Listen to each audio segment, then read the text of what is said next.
a loss for the Edmonton Eskimos here at Commonwealth Stadium. Changes in the offensive backfield for Edmonton. Tony Burst, number 34, is back in the backfield after missing 5 weeks. He's joined by the usual squad. Brown and Blair outside, Gordon Flutie inside. This is the offensive line anchored by Rod Conop, playing his Eskimo record 273rd game. On first down, the give goes to Eric Blunt, and this has been a problem for Edmonton, the running game. Blunt crosses the 35 for maybe a gain of 1, but the Edmonton Eskimos have the league's worst running attack. Well, they do have the worst running attack, Gord, but they're coming off a pretty good game. Eric Blunt versus Winnipeg, 22 carries for 145 yards, his best as an Eskimo, so not surprising that Ron Lancaster wants to go right with it early in the game. Blunt's 100-yard rushing game last week was the first by an Edmonton player this year. Second and long, McManus from the shotgun. Over the middle he goes, and incomplete. He was looking there to Robert Gordon. And quickly, the Edmonton Eskimos are 2 and out, and Ron Lancaster will send the punting unit up. Well, Robert Gordon had found the soft spot in front of the safety Greg Frères and was wide open on the plate. Danny McManus just couldn't deliver the football, so an early punting situation for Edmonton. But the good news for Ron Lancaster and Eddie Brown is that they didn't turn the ball over. That's been a big problem for Edmonton versus the BC Lions. Sean Fleming to punt. Took a long time and now hangs it up high. This is Shalon Baker, the former Edmonton Eskimo, and they've got a hold of him. Maurice Miller got a piece as Baker gets out across the 35 for a return of 5 yards. Damon Allen, his 4,324 passing yards, a career high for him in a single season. Allen is now the 5th-ranked passer in Canadian Football League history, one of 7 quarterbacks to throw 200 touchdown passes in his career. Changes, too, for the BC Lions. Sean Millington, who has accounted for nearly half this team's rushing yards, is out of the lineup. Rookie Brad Yamoka takes his place. In the offensive line, he's only Jamie Terrace starting in this game where he started at the beginning of the year. Damon Allen pump fake, and that pass incomplete over the head of the intended target, Nick Mazzoli. Well, Damon Allen, we talked about it in the opening, Gord, is comfortable at Commonwealth Stadium. He's played in 209 regular season games, and a third of those games have been right here on the natural grass. He loves to play here. He's comfortable here, which is why he's had success against Edmonton this season. Damon Allen, a 2-time Grey Cup most valuable player for the Edmonton Eskimos, now trying to keep his team alive in the race for first in the West. Allen on the quarterback draw, still going. Allen crosses midfield down on the Edmonton 54-yard line. It'll be a first down for the BC Lions, and Allen appears to be shaken up. The pickup is 18 yards. Well, Damon Allen is having a pretty good season rushing the football. And he, in fact, at the end of this year, career-wise, will finish in 4th place all time. That's a pretty good job by quarterback. You think of the names in that list, George Reed and guys like that. Damon Allen's having another good year rushing the football. Here's Corey Philpott on first down, and nothing doing for Philpott as he is wrapped up immediately by Leroy Blue. It'll be a loss of a yard for Corey Philpott, who said, I want the ball more, and Adam Reed has said, well, we'll get it to him and see what he does with it. Yeah, Corey Philpott, in a lot of running situations, will be in the spot where Sean Millington played. Sean Millington was questionable this week. He's got a sore foot. The swelling went down during the week, but not enough to have him play in this game. Of course, Adam Reed would like to have him down the stretch. So Corey Philpott will carry the mail out of the backfield for BC today. He goes to the sidelines now as BC goes to 6 receivers on 2nd and long. Allen from the shotgun. Lots of time, looking deep for Alfred Jackson, and the pass is well over his head. Tommy Henry was there on the coverage, but Alfred Action Jackson, who once torched the Edmonton Eskimos in a big way, doesn't do it there. Alfred Jackson had the 3rd best career receiving game in CFL history, win a Blue Bomber, but that time Damon Allen couldn't hit him.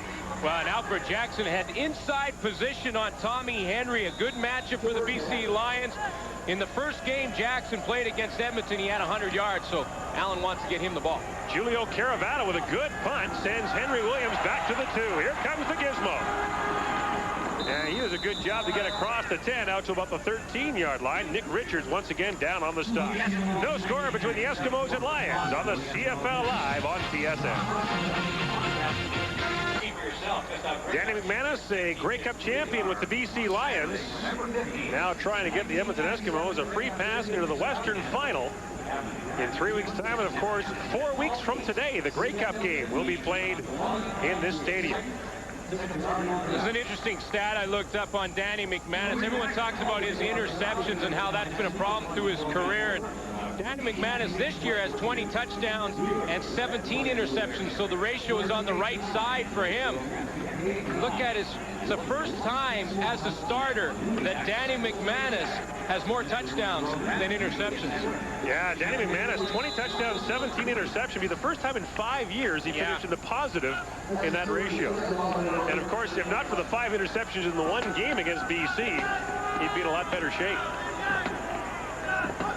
On first down, McManus swings out of the backfield. This is Tony Burse. And look at Burse. Welcome back, Tony Burse, who puts his head down and rolls right over BC's Kelly Lockbaugh. Well, Tony Burse back in the lineup for Mike Sellers. You talked about it in the introductions, Gord, but this is what Tony Burse gives you. He loves to be the hammer, puts his head down, and Kelly Lockbaugh, his first chance to meet Tony Burse this afternoon, and they'll meet each other a lot during this football game. But Burse gives Edmonton a lot of different weapons.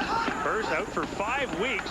Flags are down. McManus with a free play over the middle. Robert Gordon has the catch and a first down. Stop is made by Don Wilson, but not before Robert Gordon gets up to the 33-yard line. The pickup was 17 yards. Looked like BC was offside. Offside. BC number 3. Decline. First down. David Benefield moved, and the gain to Robert Gordon will stand. It was a good read, Gord, by Danny McManus, because the BC Lions were in man defense, and Kelly Lockbaugh, the middle linebacker, flowed to the outside to cover Blunt. When he did that, that opened up the middle, and Robert Gordon found the soft spot. First down. McManus on play action. Sends it out for Eddie Brown. Brown with 1 man to beat, but that man, Leonard Humphreys, made the stop. Mark it as a gain of 1 for Eddie Brown as he's bottled up by the BC defense. Well, this is an attacking BC defense. 15 turnovers against Edmonton. 1 change. David Mieva back in the linebacking corps for the injured B.J. Gallus. And in the secondary, the veteran Don Wilson will start at the halfback, and he leads the BC Lions with 4 interceptions on the season. Damian Lyons having a great year. He has a couple of picks. Second and long. McManus. Quick dart over the middle, and the ball comes out. Eric Blunt would have had a first down, but he couldn't hang on. And the Edmonton Eskimos will once again be forced to punt. Well, BC has been blitzing Edmonton early. Greg Ferris is going to come up, number 40, to the right of your screen. He's going to be in charge of covering Blunt. Blunt gets inside, and Ferris slips. But Danny McManus doesn't deliver the football right on target, and Blunt can't go down and pick it up. Right read, just the throw wasn't there. Sean Fleming, who's had a tough year punting the football, enters this game as the lowest-ranked punter in the Canadian Football League, but he's been giving that subject a lot more attention of late. Corey Philpott, one of those back deep to receive. The other man back deep is Shalon Baker, who was the Rookie of the Year as an Edmonton Eskimo 2 seasons ago. And Baker, who's had an up-and-down year, started with Edmonton, was sent to Winnipeg at the start of the year, then released by them. BC picked him up. He's been on the practice roster the last 3 weeks for the BC Lions. Anxious, and he said eager for revenge against the Edmonton Eskimos, the team that let him go at the start of the year. Yeah, it's interesting. The 2 games that Shalon Baker played against former team Winnipeg and Edmonton. Started the season in Winnipeg, and he played for BC in the Winnipeg game, had 1 catch for 41 yards. And the reason he's in the lineup, or one of the reasons he's in the lineup for BC, is his special teams abilities, and that's why he's back receiving this punt. Sean Fleming punting into the wind here in the first quarter. No score between the Eskimos and Lions.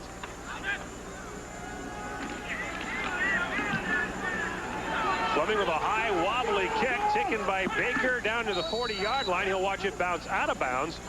A 34-yard punt and no return. The Lions have the ball when we come back to Edmonton.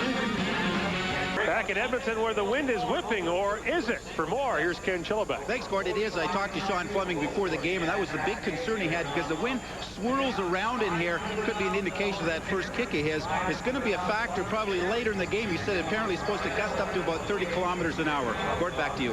What's interesting about that is look at the flags on the goalpost. They're not blowing as much. Commonwealth Stadium's field is below grade. In other words, it's below ground level. So the flags at the top may be whipping, but the ones in the goalposts aren't, which means once a kick gets above ground level, the wind really knocks it down. Well, that's probably why Adam Rita decided to defer to the second half. The wind is a factor in this football game, like Ken Chillibeck reported, so he wants the choice in the second half. Damon Allen and the Lions begin at their 41-yard line. No score in the football game. Allen, quick drop, sets it up for Alfred Jackson, and the pass is incomplete as Jackson couldn't hang on. We mentioned a moment ago that Alfred Jackson had one of the great days in CFL history. How about 7 catches for 308 yards and 4 touchdowns against the Edmonton Eskimos the day that Matt Dunnigan broke the CFL record for passing yards in a game, 713 yards in 1994. Yeah, it was with Winnipeg, and you know that Adam Rita wants to get his big play man the ball. That's Alfred Jackson. I bet you Ron Lancaster pulled that old film out from 94 to show his DBs. Second down, Allen from the shotgun. Had time, now he'll take off, and he's got room. Allen puts his head down, gets out close to midfield, a gain of 14 yards and a first down for one of the league's most elusive quarterbacks. You see how Damon Allen ran into traffic there and didn't hook slide? Damon Allen has hurt his knee this year a couple of times, and always because he's tried to hook slide and that leg has got caught. I think he's just decided, forget it. When I go take off and run with the football, I'm just going to do like I've always done, run like a running back, and probably have less problems with injuries. Damon Allen now 2 carries for 31 yards. He's also BC's leading rusher in the 2 wins over the Edmonton Eskimos. Now they set it up for Shalon Baker, the same receiver screen, and in the same result. In fact, a worse result since they threw it to Alfred Jackson. That's a loss of a couple. Well, up front for the Edmonton defense, Derek McCready's having one of his best seasons, has 4 sacks on the year. Willie Pless, speaking of best seasons, could surpass his own best total for tackles with 11 in the regular season. Continues. Trent Brown is the safety. Malcolm Frank and Kavis Reed are on the corners. Kavis Reed, 5 interceptions. Glenn Rogers, 6 on the season, which is 2nd in the CFL. Only the Toronto Argonauts have allowed fewer points than the Edmonton Eskimo defense. Second down. Allen all day looking for Jackson. It bounces up. It's intercepted by Willie Pless. And Willie Pless has the convoy in front of him. Now he laterals it off. Tommy Henry with the ball. He gets inside the 25 down the 24-yard line. Turnovers, which have killed the Edmonton Eskimos against BC, are a big factor for the Eskimos here. One of the problems in the play for Damon Allen was he has 2 receivers in the same position. That causes the problem in coverage. 2 receivers should not be in exactly the same spot. You're going to see both Alfred Jackson and Mike Trevathan standing side by side. That causes the congestion. The ball tips up, and Willie Pless gets the easy interception with a little lateral at the end of it to Tommy Henry. Turnovers have been a problem for Edmonton in this game. Willie Pless gets one for his team to turn things around momentum-wise. 3rd interception of the year for Willie Pless. Now McManus sets it up for Eddie Brown. And again, Leonard Humphreys grabs a hold of Eddie Brown to limit what might have been a big gain. And the pickup is maybe a yard. Eddie Brown not having the kind of year he's used to. He does not have a touchdown catch since week 6 of the season. Of course, he's battled health problems. 784 yards receiving for him, though, and 3 touchdown catches. And, of course, the highlight reel catch in last year's Grey Cup game. Yeah, Eddie Brown, it's tough to come back when you haven't been running. He's missed a bunch of games this season and slowly got himself back in the lineup. Now McManus looking for the end zone for Darren Flutie. The pass is out of his reach. And so the Eskimos will try for 3 off the Willie Pless interception. Well, it's called sudden change, though, Gordon. The BC defense right now has come out and responded. Willie Pless comes up with a big interception for Edmonton. Tons of momentum on their side, but they can't capitalize and get 7 points out of it. So it's almost turned into a victory for the BC Lion defense because they hold them 2-0. Fleming will try this field goal from 29 yards out. And he's had his problems this year, but inside the 30 has not been among them. He's 18 of 20 inside the 30 this year. From the 29, with Kemp holding, Fleming puts it up and good. And Willie Pless's interception leads to the first points of the football game. The Eskimos with a 3-0 lead on the BC Lions. The CFL Live returns to Edmonton after this. 4 times the CFL's top defensive player, including the last 3 years in a row. And Willie Pless has the biggest defensive play of this game so far, the interception of Damon Allen that set up the Edmonton field goal. Now Sean Fleming will kick it off deep to the BC Lions. There's Shalon Baker. Back deep with Corey Philpott. And Fleming kicks it to Baker from the 20. Baker looking for some room and still going out across the 40 to about the 43-yard line. Maurice Miller makes the stop, a 21-yard return of the 53-yard kickoff. Well, Willie Pless is a guy you'll find in the stats, big time. He leads the league in tackles. In fact, he has 27 more tackles than anyone else. But how about 6 quarterback sacks, 3 interceptions, a fumble recovery, and then, to go with it, a touchdown catch and a rushing touchdown. Yeah, this is what I like about it here. Look at this. He's got 2 touchdowns, a rushing touchdown and a receiving touchdown. Eric Blunt, the starting tailback for Edmonton, has not found the end zone this year. Willie Pless has 4 touchdowns than the starting tailback. On first down, this is Brad Yamoka, the rookie fullback, taking the place of Sean Millington, and Yamoka barrels into Edmonton territory down to the 49-yard line. And Yamoka with a pickup of 17 yards. Well, I asked Corey Philpott about Brad Yamoka. I said, he's actually replacing Sean Millington, but you'll likely get most of the running plays. And he said, no, Brad Yamoka will get the odd play because Edmonton doesn't think that he will. When Yamoka comes in, the Edmonton defense will be thinking pass, so we will throw a couple in to Yamoka. Now Allen on play action. And looking to the sidelines, hard to tell if that was for Nick Mazzoli or Mike Trevathan. It kind of split the difference and falls incomplete. Well, Damon Allen has had some problems hooking up, throwing the football early in this game, but because of the coverage from the Edmonton secondary. So far, they've done a nice job of jamming the BC defense, mixing man and zone defense up, so Damon Allen has had some problems throwing the football. For the first week in the season, Damon Allen is not the league's #1 rated passer. Doug Flutie overtook him last week, but Allen held that spot every week up until this. Now on second down, Allen from the shotgun. Looking deep again for Jackson, and again it falls incomplete. Glenn Rogers Jr. was back there on the coverage, so the Allen to Jackson connection has misfired a couple of times, and BC will be forced to punt. I watched Alfred Jackson on that play, and it looked to me like he was running what's called a read route, meaning when he takes off and runs his pattern, he decides what kind of pattern he's going to run depending on where the defensive back lines up. He made about 4 moves down the field. Damon Allen really had no shot to decide where he was going to end up and threw incompletion. Caravata aiming for the sidelines, trying to keep it away from the Eskimo return man, and Don Blair watches it roll out of bounds at the 9-yard line. Good kick by Caravata. This is called a read route, Gordon. What happens is he has the option, Alfred Jackson, to run corner. He can either run corner or run post, depending on what the secondary gives him. Now watch the moves he makes down the field. He's going to run to the corner first, then he goes back to the post. He's not really sure which way he's going to go, and neither is Damon Allen. The ball bounces on the turf because of it. Damon Allen, by the way, in the football game is 1 of 7 passing for -2 yards. So the fast start the BC Lions were looking for has not materialized thus far, but the Edmonton Eskimos are in a deep hole now, start at their own 9-yard line.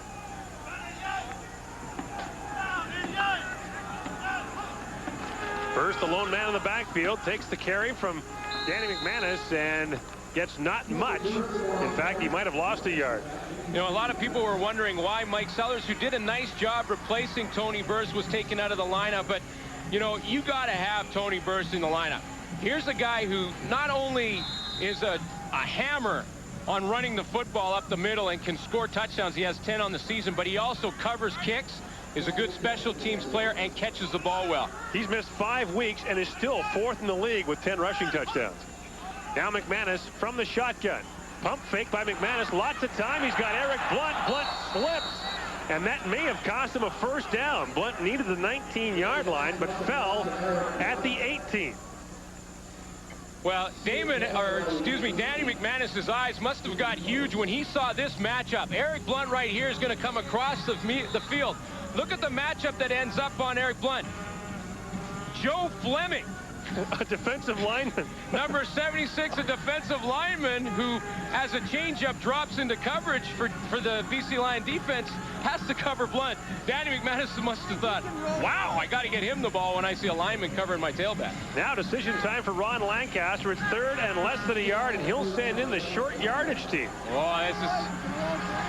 You know, you say when you get a yard off the ball, it's only a yard. You should be able to pick it up, but a lot of things can happen. You can fumble a snap. You can drop the ball on the exchange. You may not get the right surge. I mean, this is a big gamble at this point in the game and this point on the field. Vic Stevenson, number 63, checks into the game as an eligible receiver. And remember, Gord, of the 15 turnovers that the Lions have had against Edmonton this year, one of those turnovers was on downs. So they've stopped Edmonton on a gamble before. 3rd and a yard. The Eskimos from their 18-yard line.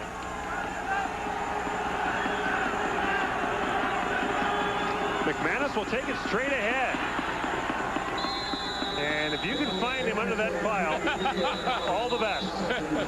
It always amazes me how the officials can put their foot down so confidently on a mark when there's... How do they see where he is? Well, first of all, he's crawled forward about 1.5 feet since the whistle went. And you know, every defender in that pile is ripping at the football, trying to push him back. And the Eskimos do have the first down. Well, when it's under a yard, you should get it as long as the snap and the exchange is clean. And the clean exchange to Danny McManus, he leans forward and picks up the first down. So, well, Lancaster goes gambling, but then again, Lancaster, the color commentator, always used to say that if you couldn't get a yard in a league where they give you one, there was a problem. Now on first down, the give goes off to Eric Blunt, and he is thrown back hard. Middle linebacker Kelly Lockbaum got there. And, you know, you talk about long drives in the Canadian Football League. When Ron Lancaster was coaching in Saskatchewan, Steve Barrato was his assistant coach. He said, have the offense run some plays against cones just to get the timing down. He went away, came back, said to Barrato, how's it going? He says, well, the cones are up 7-0. He says, you try running 10, 12 plays off against air, and it's tough. Yeah, Adam Reeder made that point this year. Said against air, we can't complete 5 in a row in training camp. We gotta work on things. BC showing blitz. Looks like Maurice Kelly was offside. McManus gets it away to Eddie Brown. He's got the catch, and Brown lost the football. BC has it at the Edmonton 39-yard line, but it looked like Maurice Kelly had jumped. So Edmonton might get a gigantic break here as the 20-yard gain by Eddie Brown, but then the fumble will come back. Lancaster would much have preferred to see the 20-yard gain and no fumble.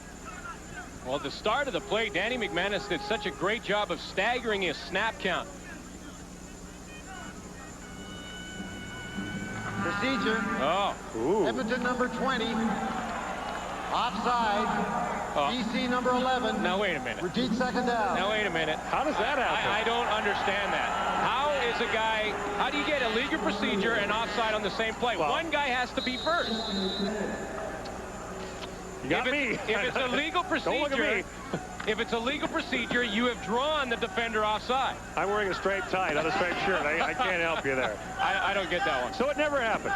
Second down, McManus from the shotgun, flags again. Well, this time Chaders... That had to be Dave Chaders. Yeah. Now I'm going to go out on the limb and say Dave Chaders was offside there. Yeah, this time it's Chaders. Procedure. Edmonton number 14. Okay.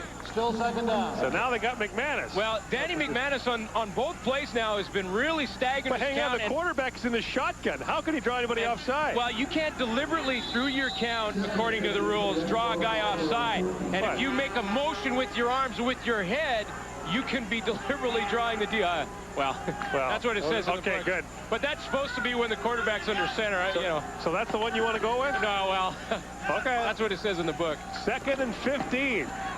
McManus up and throwing, and he's got his man, and he's got some room. It's Don Blair with the catch, and Blair out across the 50 as the first down to the 52-yard line. David Mieva is the linebacker that was in charge of covering that zone, the flat zone underneath Don Blair on the play. He gets out into the flat, hasn't played in a few weeks, and gets his head on a swivel. You'll see 31 to the right of your screen. He kind of gets lost and can't find the receiver, Don Blair. That's why the opening's there, and Blair can pick up the first down. A 39-yard pickup and an Edmonton Eskimo first down. This drive began at the Edmonton 9.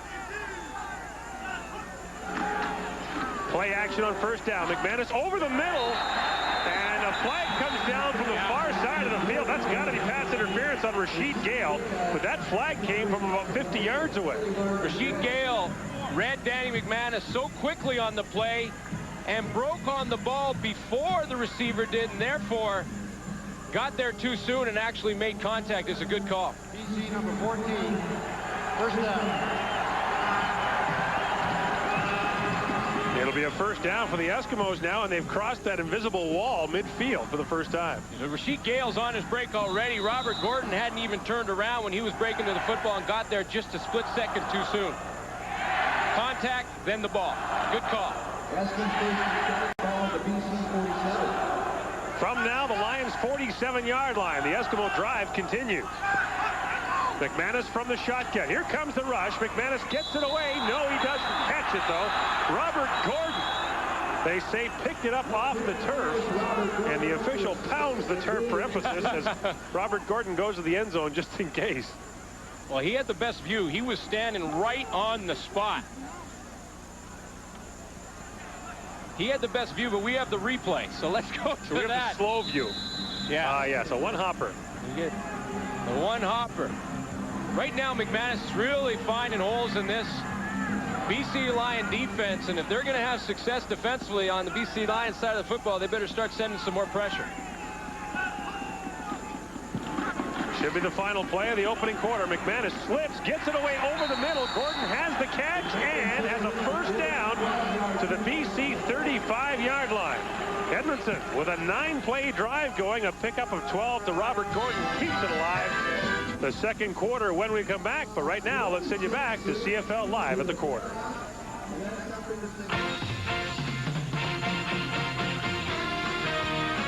CFL Live at the quarter is brought to you by Midas for new, longer-lasting carbon metallic brake pads. One other game going on in the Canadian Football League this afternoon at Taylor Field in Regina, and Saskatchewan is trailing the Hamilton Tiger Cats on a Yonel Jordan touchdown. Former Buffalo Bill taking it in a 6-yard TD catch, 7-0 Ticats. And welcome back to CFL Live at the quarter. Rod Smith back with Obi, Les, and Marty. Hey, we talked about turnovers with these two teams. That's been their history this season. And once again, Les, a turnover leads to the only points of the ball game. Well, Glenn Suter talked at the beginning, when it happened, about receivers getting mixed up in their routes. Well, defensive backs love to see receivers get mixed up in their routes. That way they can shove them into one another and cause something like this to happen. As we see here, Damon Allen drops back. One of these receivers got confused, ran the wrong route or whatever, but I'm sure they're hearing about it on the sideline. As you see the defensive backs knock them into one another, the ball pops up in the air. Willie Pless, who's always around the ball, like they say, with 103, 104 tackles, always around the ball. One thing I didn't want Willie to do is to pitch that ball, and when you're on the sideline now, you could mess up that turnover as well. I don't know if you can blame that interception less on Damon Allen, but in the last few weeks, he has been really subpar. Earlier this season, you were one of the guys, and Gordon Miller, and so many others who thought that he should have been the most outstanding player candidate from the Western Division. He's really blown that opportunity. He's taken a lot of heat from the Vancouver media lately, particularly Kent Gilchrist of the Vancouver Sun, of Vancouver Province. But he's really blown his chance for being, and now I think you've got to look at Garcia or McManus or even Alfred Jackson as the outstanding player in the West. Well, I think part of that situation might be they've changed their look a little offensively, and they haven't got set in their receiving core all year. It seems like that's been a problem. And an area that I've been watching closely today in this particular game, especially with the wind factor, is the punting, because Fleming and going into the game, Louis Pasaglia were the two worst punters average-wise and net-wise in the league. Fleming was a little better, and that's going to be a factor as this game goes on, the punting in the field position. Well, Lions trailing now. Let's head back once again to Commonwealth Stadium to Gordon Glenn, guys. 3-0 Edmonton leads after the first quarter of play. The Eskimo drive continues as Danny McManus hits Eddie Brown, and Brown now has some room to run. Still going across the 20 and down to the 18-yard line for another Edmonton Eskimo first down. And the numbers from the first quarter brought to you by Midas. Look at BC's passing numbers, -2 yards, but the Edmonton Eskimos with most of their 87 yards on this drive. And that one turnover turned into that Sean Fleming 29-yard field goal. Willie Pless with the big interception takes it back, and Fleming kicks field goal, and that's the points in the game. Lancaster talked about how hard it is to put together a long drive. Here's one. McManus over the middle. Darren Flutie, touchdown.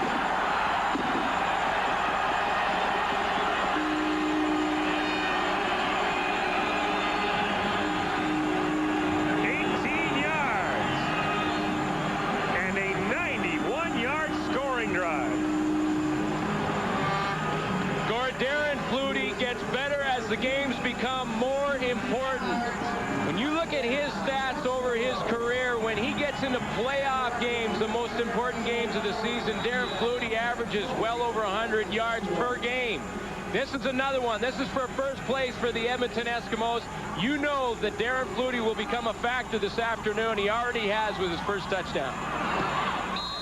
Sean Fleming puts the point after up and good, and the Edmonton Eskimos early in the second quarter strike on Darren Flutie's 9th touchdown catch of the year. That's a career high for him in a single season. And behind him is one of your favorite vehicles, Glenn, the Edmonton Eskimo fire truck. You don't know how many times I've wanted to slash those tires. Joe Fleming of the BC Lions said yesterday he was going to put a candy bar in the gas tank. He was so tired of hearing it. Well, Darren Flutie does a super job of getting inside position, and Danny McManus recognizes who he's running against, the rookie, Rashid Gale. He sees the rookie covering his veteran in Darren Flutie. He's going to go there. It was man-to-man defense. Flutie knew it. Danny McManus knew it. They hook up. Touchdown for Edmonton. Hey, Doug, what's up? How you doing? Long way to go now. Saying hello to his brother, who, along with his Toronto Argonauts, had not a bad day yesterday, and the Argo juggernaut rolls along. And congratulations to Don Matthews, becoming the all-time winningest coach in CFL history. Shalon Baker has the kickoff go over his head and will now have to surrender a single point. So the Edmonton Eskimo lead that was 10 is now 11.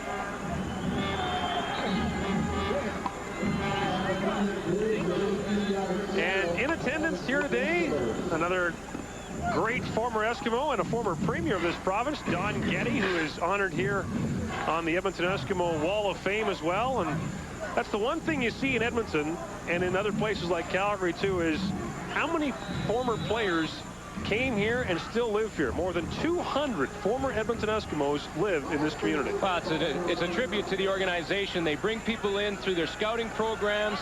They make them feel comfortable here, and they like to stay here after they finish their career. And become the premier. Here's Brad Yamoka on first down, and Yamoka dragged down at about the 38-yard line. Willie Pless got up there to help make the stop, adding to his league-leading tackle total. A pickup of 3 yards for Brad Yamoka, who was the BC Lions' third-round draft pick in the '96 draft, and an outside shot at making the team, but has earned himself a spot at Starks today. He looks pretty good today. You know, he's the only guy from UBC in a lineup for the BC Lions that features 10 players from Simon Fraser University. No, but I'll get back to that point in a second. I'm sure you will. Second down, Allen. And that pass is incomplete. Looking for Alfred Jackson. Malcolm Frank was there on the coverage. It is once again incomplete. Allen now 1 for 8 to open the football game. Well, Malcolm Frank, the great cover guy, he's up at the top of your screen, just settles his feet, jams Alfred Jackson as he goes to make his break, and is there before the ball gets there. That takes experience to be able to do that as a corner, because you have to read the quarterback and know when he's going to break down, and the receiver will as well. Julio Caravana's punt hangs up high for another number 2. Henry Williams, the gizmo, retracing his steps.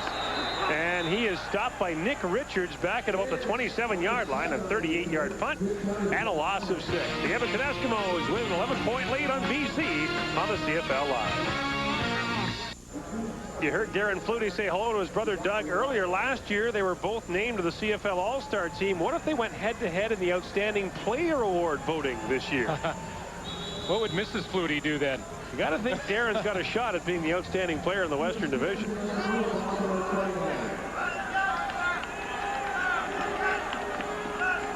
After that long march last time, the Eskimos start with better field position. The pass complete to Darren Flutie over the middle. He's got a first down out across the 40 to the 41-yard line, a pickup of 11. Well, he does it also well. He reads defenses quickly. See, he knows there's a zone right here, so quickly he's got to get off the jam from Rasheed Gale and find the opening.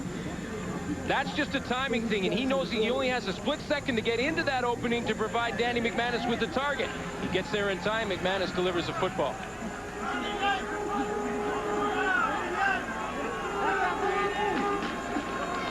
Now here comes Big Tony Burse, who barrels his way out across the 45, leaving bruises and bumps in his way. He gets out to the 48-yard line and a pickup of 8. You know, talking about Tony Burse's injury, he had a hand injury. He said the knuckle was basically ripped right off his hand. Oh.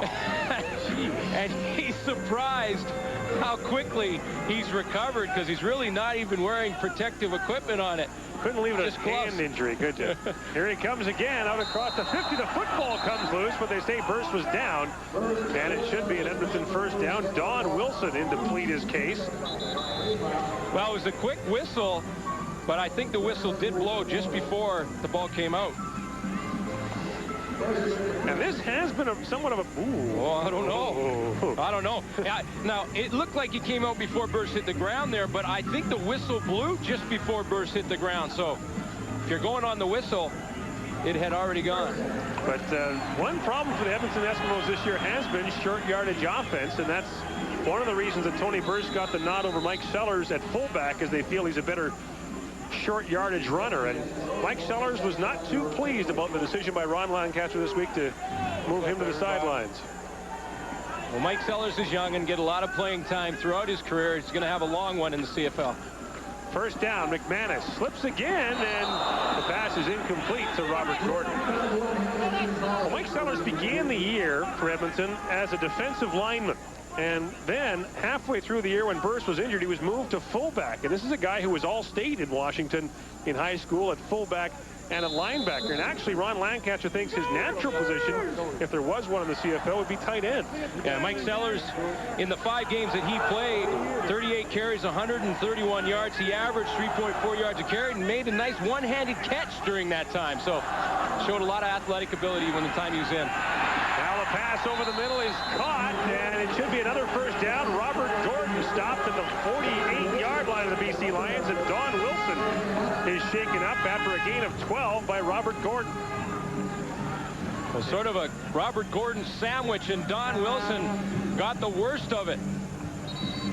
Don Wilson, the ageless one, at 36, starting at defensive halfback for the BC Lions. Ron Lancaster paying tribute to him before this game, saying he's one of the most complete players in the league. But right now, the concern for Adam Rita is that he is down and hurt. And Wilson had been out the last 4 games with an injury and is shaken up again. Well, this is right at the end of the plays. His own defense, Wilson's one area he's got to come across, and you see Rasheed Gale was coming over Robert Gordon, so all the momentum was coming towards Don Wilson, and they're looking at his neck and shoulder on the right side. You know, I was doing a few stats on Don Wilson. As you take a look at his career numbers, 59 interceptions.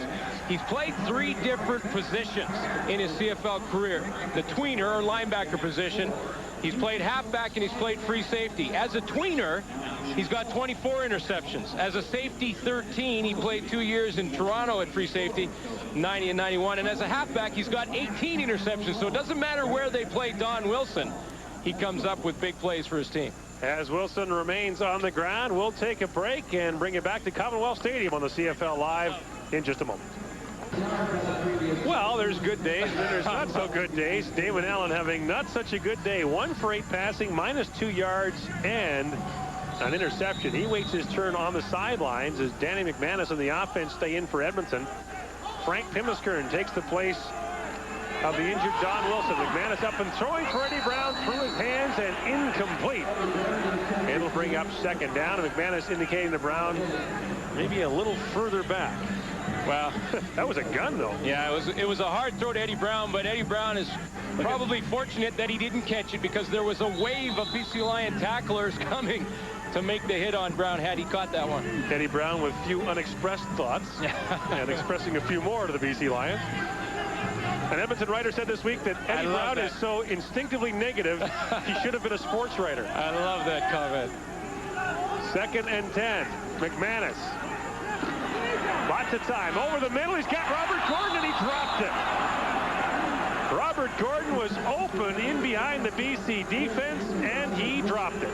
Well, I want to give credit to Virgil Robertson on the drop for Robert Gordon on the play, because yes, Robert Gordon dropped the ball he maybe should have caught, but the reason he did is that Virgil Robertson, who had dropped into the zone defense, got his hands up and distracted Gordon just in time. He's right at the bottom right of your screen here. He's going to drop off, get up in the air, put his hands up, and that just gets enough on the football to distract Robert Gordon, who had to come back and try and make that catch. Sean Fleming almost had that punt blocked, but it's a good one. Sails out of Browns right near the goal line, and where will they mark it out now? Just outside the 5, so an excellent kick by Sean Fleming, 43 yards, no return, and the Lions will be hemmed in deep, trailing by 11. Well, we saw those lopsided numbers for Damon Allen and Danny McManus coming into this series. Now, Danny, I think the reason for that is Damon Allen has been locked in a little bit to Alfred Jackson. Yes, he's your #1 target, but you have to take what defense gives you. And right now, Edmonton defense is not giving them Alfred Jackson, so Damon Allen has to look elsewhere if he wants to have success. BC has run just 12 offensive plays, and we're in the 2nd quarter of the football game. Edmonton showing blitz, and it looked like early movement. Derek McCready might have jumped, and of course he immediately indicates that he was drawn offside.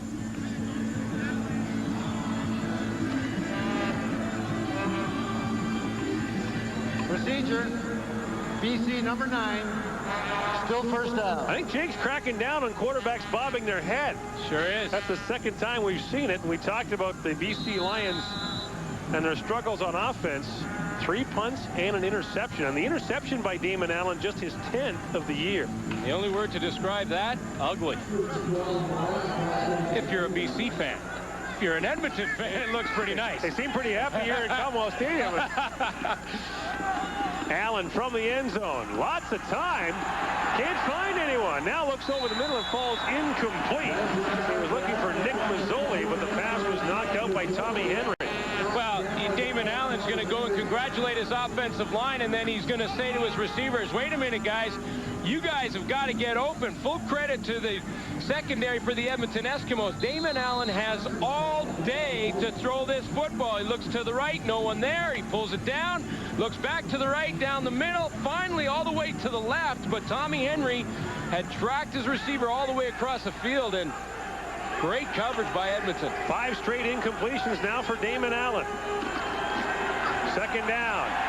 Heaving it deep for Alfred Jackson, being bumped by Malcolm Frank, and the pass well out of his reach is incomplete. Well, I talked about Damon Allen being locked into Alfred Jackson, but that particular play, I looked across the field to the other receivers to see if anyone was open, and there was a blanket across the field. Not one BC receiver was open on that play, so a good decision by Damon Allen to basically throw it away. Alfred Jackson was covered on the play, and Damon Allen 2 plays in a row has had nowhere to go with the football.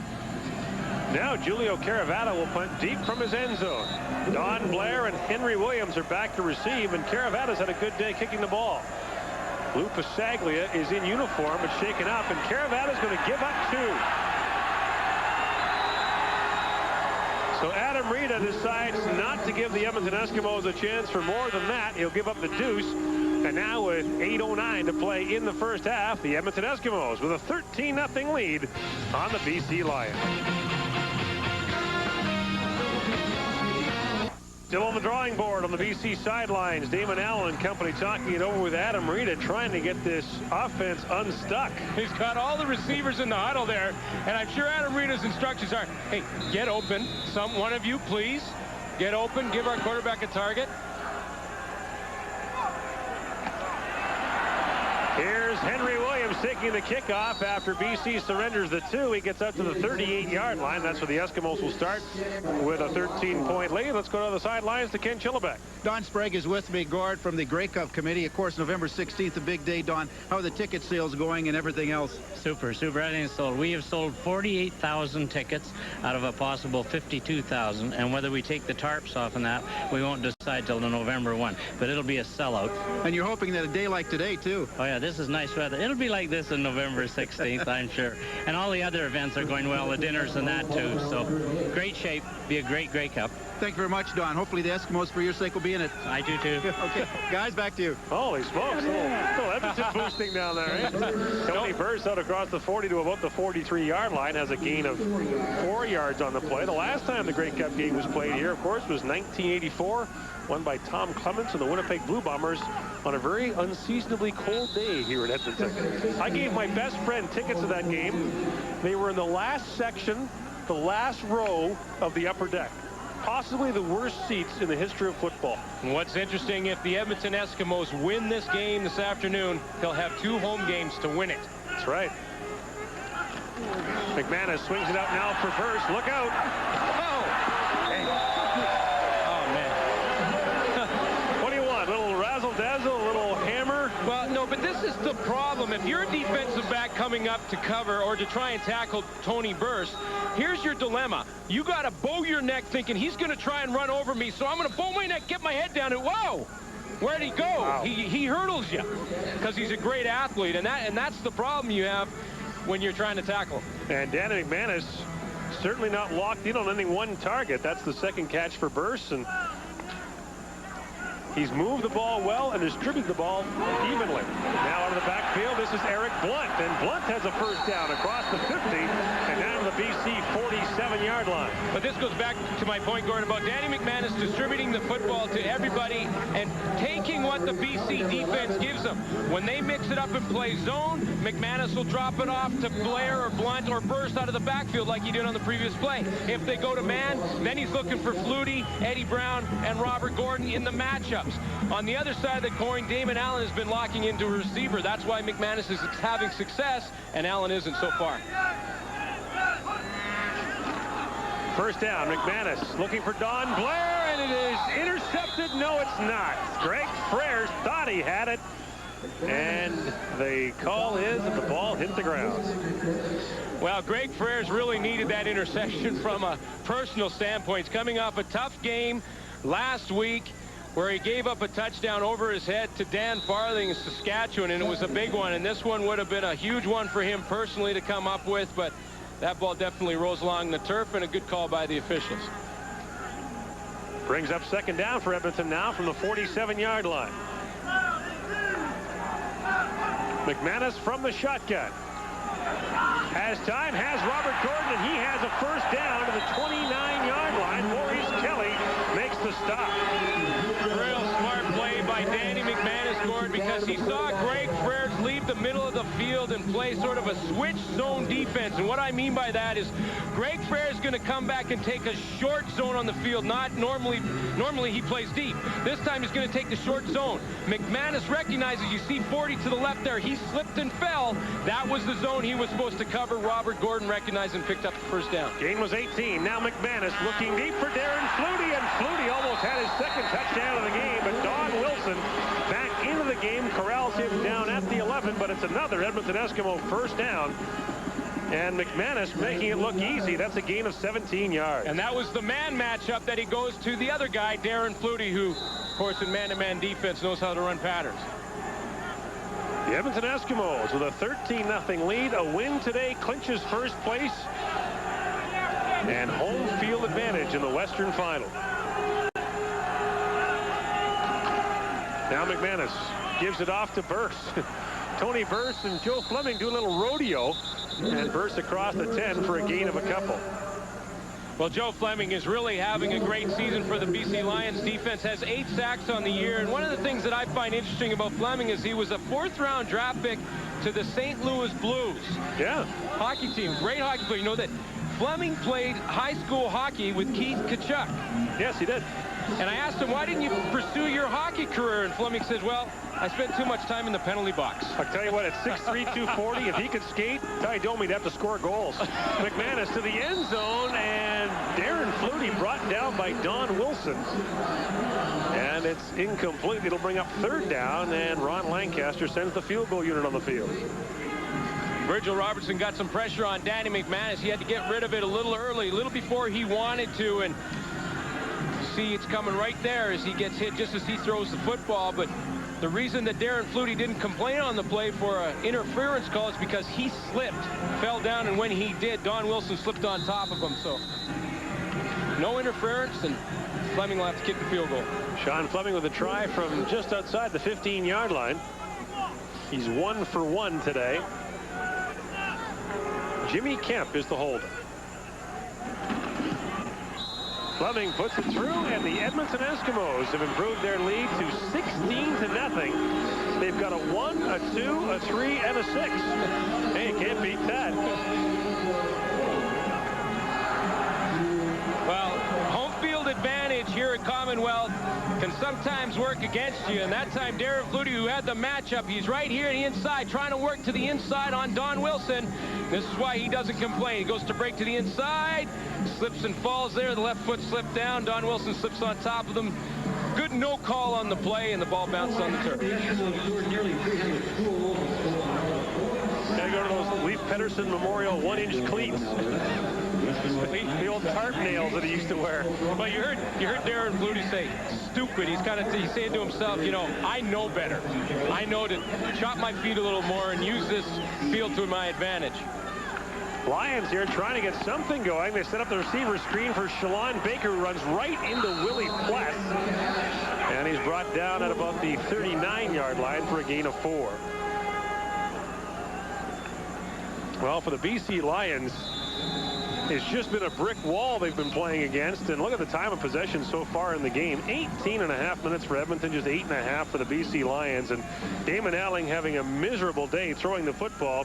He is just 2 of 11 so far as we've reached the 3-minute warning. The CFL Live returns to Commonwealth Stadium in Edmonton right after this. Back at Commonwealth Stadium in Edmonton, Derek McCready and Benny Goods digging in for this Edmonton defense on 2nd down for the BC Lions. And the Edmonton defense has really dominated this BC offense. Here comes the blitz on 2nd down. Allen steps up and gets whacked. Thought he saw a hole, but it was closed quickly. Well, good pass rush by the guys you talked about. McCready, Benny Goods, they were coming. Got the good pressure on Damon Allen. I thought it was interesting comment from Benny Goods on Derek McCready before the game. Derek McCready's having a great season at the nose tackle position, and Benny Goods says about McCready, ain't no line to take his job. It's a thankless job. It's a thankless job. You get double teamed, you get pounded, but the guys that rush, Benny Goods, Leroy Blue, Melvin Hunter, love to see that because they can get one-on-ones. Great job by Don Blair to field that punt on the fly right at midfield. And that'll give the Edmonton Eskimos some more yardage. You know, you're not going to see Derek McCready's name probably in the, you know, in the All-Stars and stuff like that, but Derek McCready is having an All-Star season, and his teammates appreciate it. And just go back to that comment, when he's taking the double teams and the pounding in the middle, Benny Goods, Leroy Blue, and Melvin Hunter get the one-on-one situations, and they get the sacks and the glory. McCready takes the bumps and bruises, but you know what? He loves it because that's the kind of guy he is. Boy, attack on the penalty there for no yards. The net punt was 10 yards. You can see that the Edmonton Eskimos have had their way with things. McManus is already over 200 yards passing. Allen has 30 yards rushing on 2 carries. And Robert Gordon, his Edmonton's top receiver, was 60 yards. The Eskimos open this drive at the BC 48. McManus sets it up for Blair. And only a shoestring tackle by Maurice Kelly prevents him from getting more than the 6 yards he picked up there. Well, that was exactly the same play that Blair scored against Calgary in that big overtime win for Edmonton a couple weeks ago where Blair takes off on that hitch screen and scores the winning touchdown in overtime. So they know they have success with that play, and Don Blair is coming into his own, has over 500 yards receiving this season. The first overall pick in the CFL draft in 1996. Now McManus, quick drop over the middle, has Darren Flutie, and look out, he's off and running. Flutie inside the 30 down to the 27-yard line. There's a flag down on the play. If the play stands, it'll be an Edmonton first down.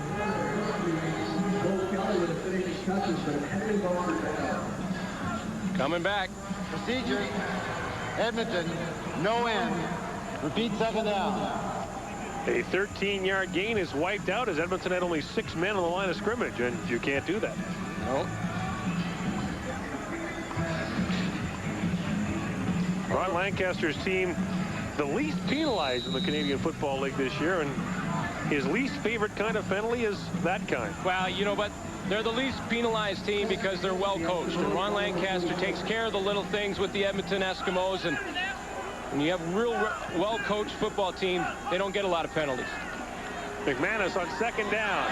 Flag comes down late as McManus looks for Blair. The pass is incomplete. David Mava there was on the coverage with Damian Lyons. And holding is the call against Edmonton. That'll be declined, you'd have to think. Now, this could be a decision time for Adam Rita, because if you decline the penalty, it's 2nd and 8. Or, excuse me, 3rd and 8. Holding. Edmonton number 55. Decline. 3rd down. And take it, you move them out of field goal range. That's what I'm talking about, yeah. I'm not sure Lancaster's in the mood to try a field goal anyway. I think he might just send the punting unit out, and it does indeed look like Sean Fleming has gone out there without his tee. Well, you heard them talk about it earlier on the panel show. Is Ron Lancaster on the move at the end of this year? It wouldn't be a matter of breaking his contract. He doesn't have one. Whistle's going before the play is started here. But yeah, Ron Lancaster has a handshake deal with Hugh Campbell at the start of every year. Well, how about that for an organization where you can trust your boss that much so you can say, well, listen, I don't mind. We'll just do a handshake and I'm okay. You know, I'm not going anywhere for this season, and I know I'll get paid, so no big deal. Which is the situation Adam Rita is getting closer to in BC now. It hasn't been like that in BC in the past under some of the other ownership, but right now with David Brady and Glenn Ringdahl, they're really going in that direction. Look out, Fleming almost had that block. Now sends a low bouncing kick. And Philpott lost the football. There's flags down. That'll be no yards against Edmonton. That play was a jailbreak from the start. Well, it was for Edmonton, though, a huge play from Sean Fleming. That kick is blocked. If he doesn't heads up, pull it down, reload, and somehow get it out of there. I mean, Sean Fleming is a good athlete from the kicker position. Watch this. This is a block. How did Mava miss? Mava has a chance at it. Pulls it. Fleming pulls it down, reloads, and kicks it again. Great athletic play by Sean Fleming. Well, a 26-yard punt, but take off the penalty. The net is just 11, and with 2:04 to play in the first half, BC is still on the schneid, as we used to like to say in cards.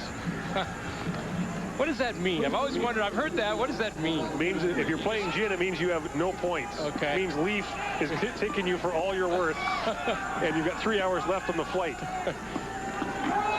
Here goes the give to Corey Philpott on first down. He runs into a whack of Edmonton Eskimos, including Malvin Hunter. Coming up at halftime, Rod Smith, who's been a one-man band for the last month or so on TSN. Mr. Baseball is back with the gang of three, and they'll have some out-of-town highlights. Montreal playing Winnipeg today, and all the news and stuff from the Canadian Football League. 1 week left to go in the regular season. And it feels like football in the air. Oh, especially here in Edmonton. Gotta love it here. This time of year, natural grass, great. Now Allen under pressure, can't get away from Tommy Henry.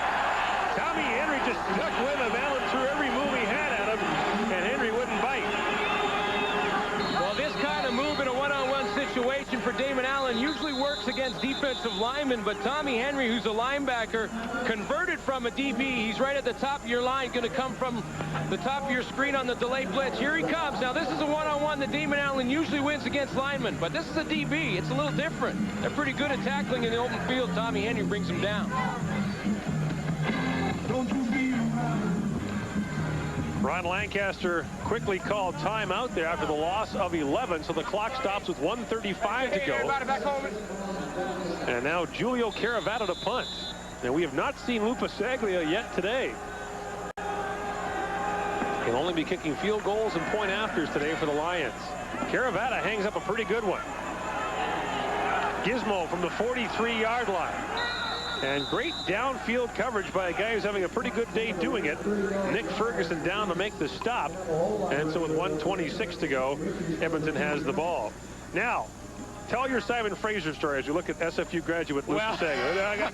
No, I mean, my story was about Brad Yamoka. Actually, I mean, here's Louis Pasaglia, who's also from Simon Fraser. He's had the calf problem and, well, like you said, only kick field goals and extra points today. But Brad Yamoka has a little bit of bragging rights. He may be only one of, you corrected me, 2 UBC Thunderbirds on this lineup for BC, but he was a Shrumble MVP. See, SFU and UBC play each other. Yamoka was an MVP in one of those games, so he can say that to those guys. Here's the pass out to Eric Blunt and blown out across the 45. For those of you in the rest of the country outside of the Republic of Vancouver who don't know what the Shrum Bowl is, it's the annual game between Simon Fraser and UBC. And you know how I always like to get my. Now, when you played at Simon Fraser, who did you guys play? Like the Colorado School of Mines, Idaho School of Potatoes, Drill Bit Tech? Was that some of the schools you played? We played some big schools. You played big schools. We played Portland some State, big schools. Yeah, big Portland schools. State, Fresno States. You know. Daniel Manis over the middle, and Don Blair was open, and it falls incomplete. Don Blair, who won a national championship in Canada with the University of Calgary. And with the University of Calgary had over 1,000 yards in just 8 games in 1995, which is huge. A Heck Crichton Trophy winner is the top player in Canadian university football. You know who the other one is playing in the Canadian Football League right now? Who would that be? That would be Bob Cameron. Oh, I was thinking of athletes. Wow. No, my apologies to Bob Cameron, who's a great athlete.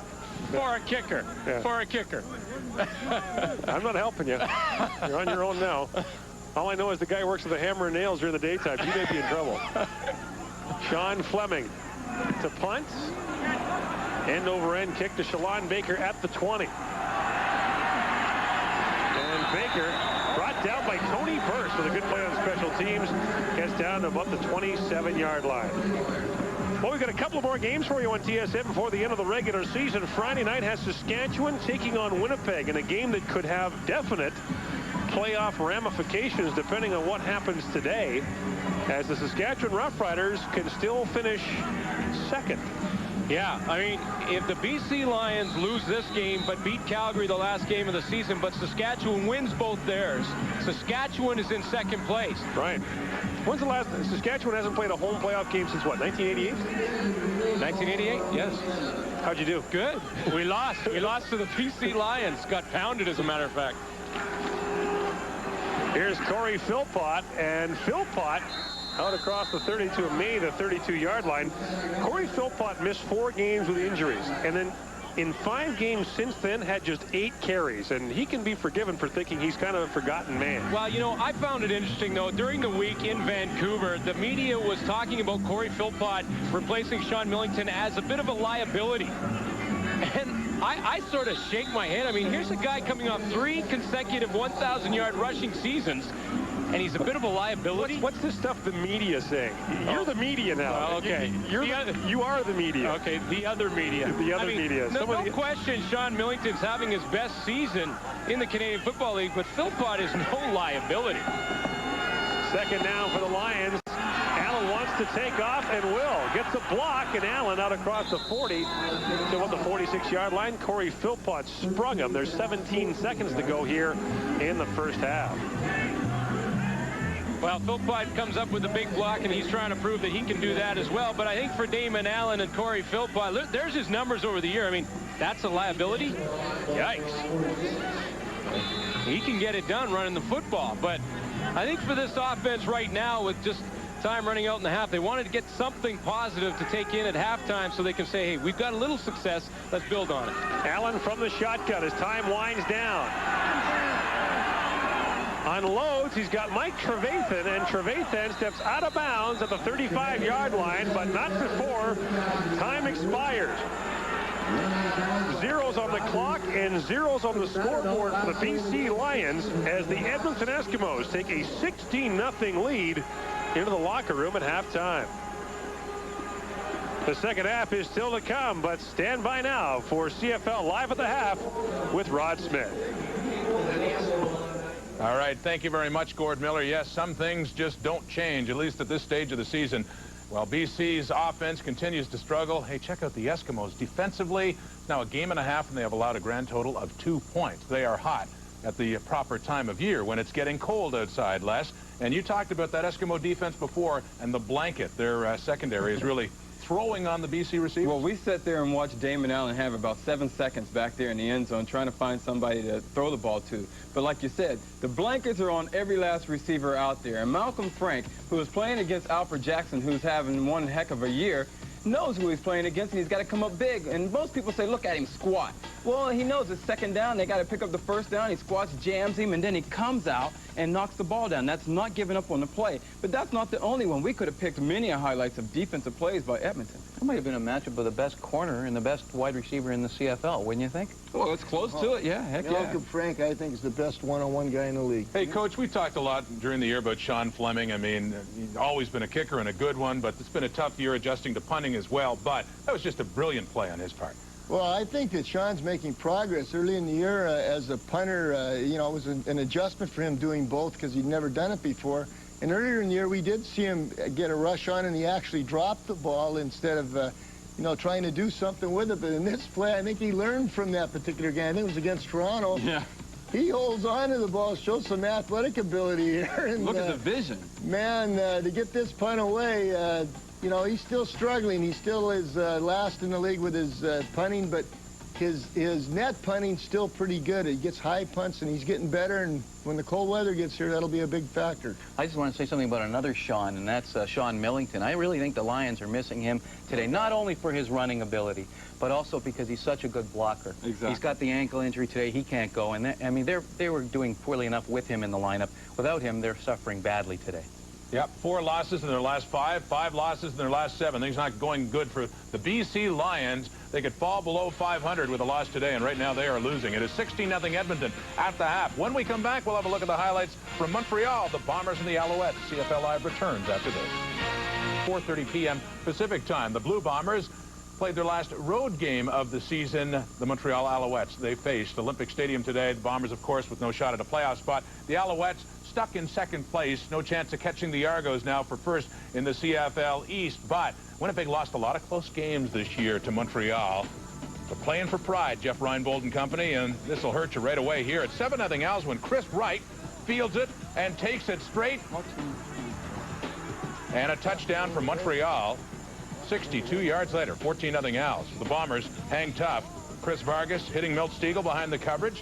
52 yards later, that's a Winnipeg touchdown. 2017 Bombers at the half. Bombers, they keep coming on. Fake field goal, Bob Cameron to Troy Westwood. And Westwood, hey, this guy can ramble with a football. But this is part of the punishment the kicker has to endure. Yikes. Fortunately, I can tell you, he is okay. Bombers touchdown later makes it a 10-point lead, but Ronald Williams fumbles the football. Tom Europe has nothing but green in front. Boy, he is fast, Les. Oh, man, my goodness. Can Europe run? Yeah. Faster than left. Reinbold can't believe another one, slipping away, and it does. 41-34, so the Alouettes improving to 12-5. Winnipeg to 3-14. Check this out from Mike Pringle. He set the Alouette record for rushing in a season, beating David Green's old mark of just under 1,700 yards. Pringle has 1,775, and his 10th game this season, rushing for 100 yards or more. He had 105 on the day, and that ties him for a single season with Robert Mims, back in Winnipeg in 1991. Hamilton leading Saskatchewan at Taylor Field today. The Rough Riders already guaranteed a playoff spot, but they are looking for more. In fact, they could finish as high as second place in that one, trailing 7-3 at the half. Well, I don't know. Saskatchewan, it is so up in the air in the West right now, Obi, with Edmonton situation. They can ramp up first place, but Green Riders, This is a critical game and also another critical one in Winnipeg. They got a good chance at finishing second. Yeah, the Saskatchewan team definitely has a chance to improve their situation for the playoffs. And Edmonton's looking awfully good today as far as nailing down first place. So, you know, those games are still in doubt as far as where Saskatchewan's going to be with their standing situation. So it's going to be interesting. It's just like we said at the beginning of the year, that the standings in the West this year were going to be so tight that anybody could come out of there. But Saskatchewan's been a team that's been struggling all year. Yeah. They've been struggling with personnel. They've been struggling with quarterback. They've been struggling all year, Marty. Oh, they started off number one and go to the Grey Cup. They started off okay. They had some mid-season turmoil. They've come back together nicely. But how in the world are they losing to the Hamilton Tiger Cats? Mike Colley, by the way, starting at quarterback, throwing one touchdown. Well, maybe that has something to do with it. We're not getting the opportunity to see the game, but God, Saskatchewan needs this game badly. But Marty, that's my point exactly. They need this game so badly, and this is playoff implications. I mean, the playoff atmosphere is in the air. Why aren't they just going out there and just hustling their butts off to get this done? You know, they're already in the playoffs. Well, you should know, Coach. It's that defense of Hamilton's. That's why. Hey, Mike Pringle, you know, he does it again. I mean, he is the all-time single-season record anyway in the Canadian Football League, but against the Toronto Argonauts, I mean, that is going to have to be Montreal's focus. Maybe not for the Eastern semifinal. They'll have another team to worry about. But they got him next week. And Pringle, is that enough? I mean, the running game they have with him, is that enough to carry the load for the Alouettes? They gave Toronto some problems with running the football in that last game. And as we saw, you know, Montreal really didn't take advantage of the field opportunities they had in that game. And Pringle didn't play the whole game. So I'm sure that'll be added incentive for this coming game for both teams. But there's a very psychological advantage for Toronto just to beat Montreal every time they play them. If Montreal doesn't get over that hump, they're in trouble. The question going into the Montreal-Winnipeg game today was, why in the world was Mike Pringle playing? He had the sore ribs from last week, and I couldn't believe that he was even playing. It was a game that didn't need to be played, but he's a competitor, and that's what happened. You'd have to hide his equipment to get him to not play. That's what. But he was running gingerly in that game, and you know, they risked a great deal, I think, by playing him today. But he had another great game anyway. Yeah, he had another great game. Edmonton Eskimos defense having another great game. 16-0 for the Eskimos at the half. We'll have more on CFL Live after this, but another version of fun at Commonwealth, yes. Make sure you got the helmet for a little sheep bronco riding. I've seen it all. Boy, is he hanging on. Is he ever? That's Gord Miller. He'll still be on it when we come back. No, he didn't. For over 120 years, it's been a fall tradition, Canadian University football. Some of Canadian football's big names, like the Argos' Paul Mazzotti from Acadia and the Bills' Tim Tyndale from Western, were stars in the CIAU before turning pro. So come and see pro football stars of tomorrow today, as this season promises to be the most exciting yet. And it all culminates with the Vanier Cup Championship on November 22nd at Skydome. So this fall, get your kicks with CIAU football. Welcome back. We just saw that little guy going to break, riding the sheep. I think the Lions feeling a little sheepish now, losing again.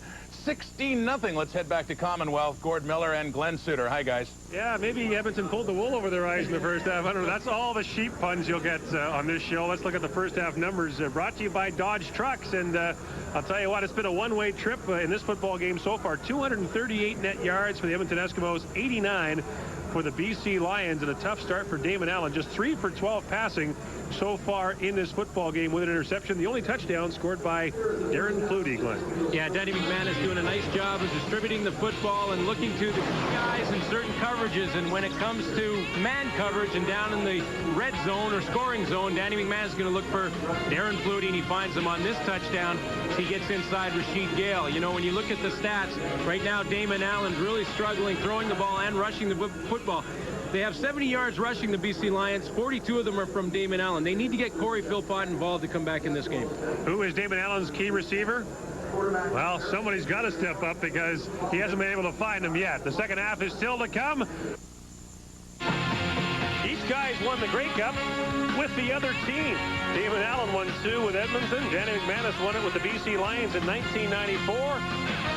The Eskimos will get the ball first to open the second half. This is the Gizmo from the 30-yard line. Look out, he's got a seam, and Henry Williams gets out to the 46-yard line with a good burst, and his best friend, Don Wilson, brought him down as Danny McManus and the Edmonton offense come out on the football field. And what a turnaround it's been for the Edmonton Eskimos when you think about the 1-4 September they had.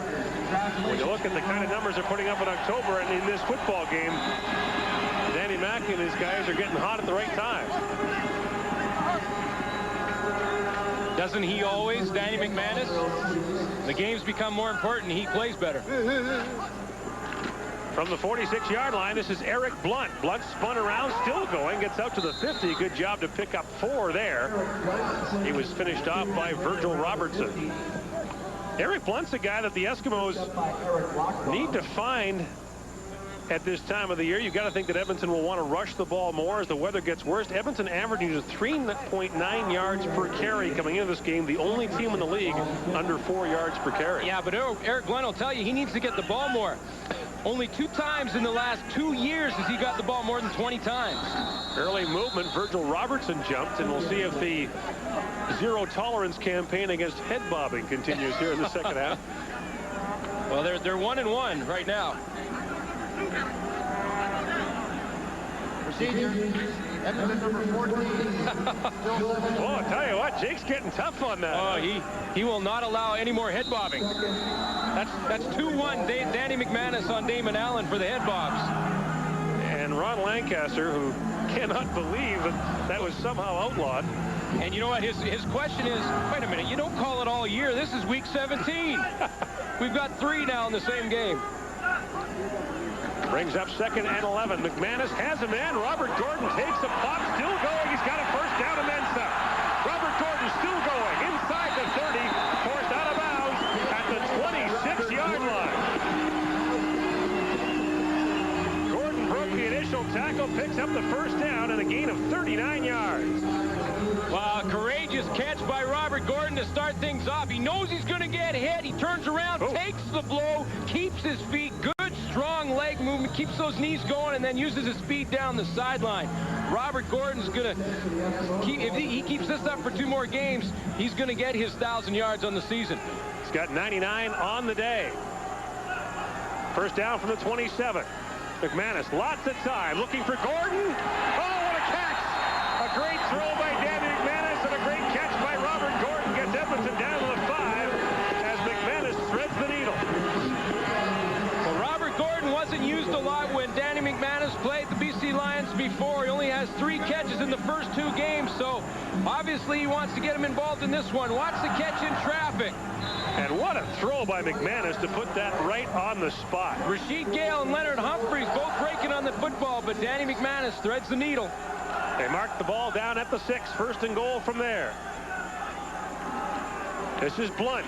Eric Blunt getting close, doesn't get in. Blunt looking for his first touchdown of the year, gets down to the 1.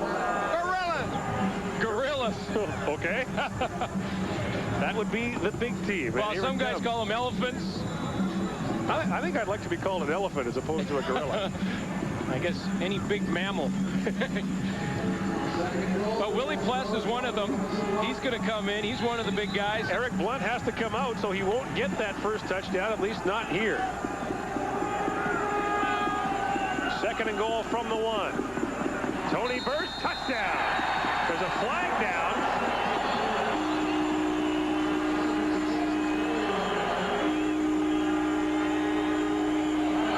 But it's offside BC, and the touchdown will stand. Tony Burst with his 11th rushing touchdown of the year. And the Edmonton Eskimos have extended their lead 22-0 with the point after to come. Well, Tony Burst gets the points, but Robert Gordon should get the pats on the back because this is the Robert Gordon drive. It's capped off with this surge from Tony Burst over the top. BC defense was called on the offside. They're trying to anticipate the snap count. Burst gets the points, but this is Robert Gordon's drive. Sean Fleming with the point after. This to give Edmonton a 23-point lead. Burst with the touchdown, Edmonton with the lead, and they can almost taste first place in the West.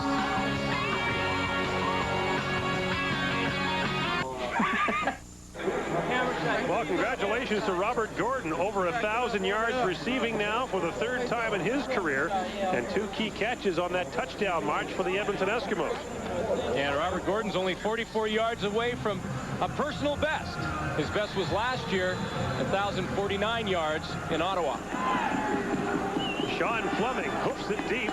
This is Shalon Baker watching it sail over his head again. And he'll give up another single point. That's the second time that's happened to Shalon Baker. And the Edmonton lead is now 24-0. Well, the scoring drive was 5 plays, 64 yards, but give credit to Robert Gordon with the 2 big catches on the drive, 3 passing plays. Yeah, the two big ones from Robert Gordon. One when he breaks the tackle and takes off down the sideline.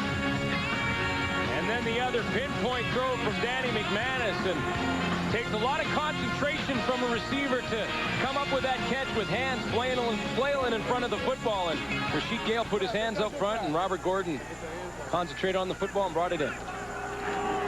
From the 35, Damon Allen on play action. Look out, here comes Pless. Allen takes a shot and throws it high. Benny Goods and Willie Pless are playing high-low on Damon Allen, who just got the pass away. Well, it's a time of year when you start talking about who's going to make the All-Star team and who's going to be up for the awards, and guess whose name is up there again? Pretty tough to argue with Willie Pless as the Defensive Player of the Year in the Canadian Football League. He leads all tacklers. Coming into this game, he had 103. The next best tackler had 77. Looking at a 4th consecutive honor to his trophy case. Now Allen on second down. Steps up, throws deep, has a man, and it is, incomplete. And Trent Brown unloaded on Nick Mazzoli right at the end of that play. Now that was borderline. That's definitely borderline from Trent Brown as to whether or not he gets an unnecessary roughness call on this hit, because that ball was clearly overthrown, and it looked like everyone had relaxed on the play. Here comes the hit. Oof. Trent Brown, and you could see the reaction from Cavis Reed on the outside, who thought that they may get flagged on that play. Julio Caravana, the punt, almost blocked by Mark Faraway. Caravana goes down, there's no flag. Now there is a flag down as Don Blair takes the punt at the 52-yard line and dives about a yard ahead. Just a 25-yard punt, and the Edmonton Eskimos have a 24-point lead. BC Lions howling during that last break that they should still have the ball back after Julio Caravana got abused after he kicked the ball. Well, he gets hit. I mean, this is contacting the kicker, no question.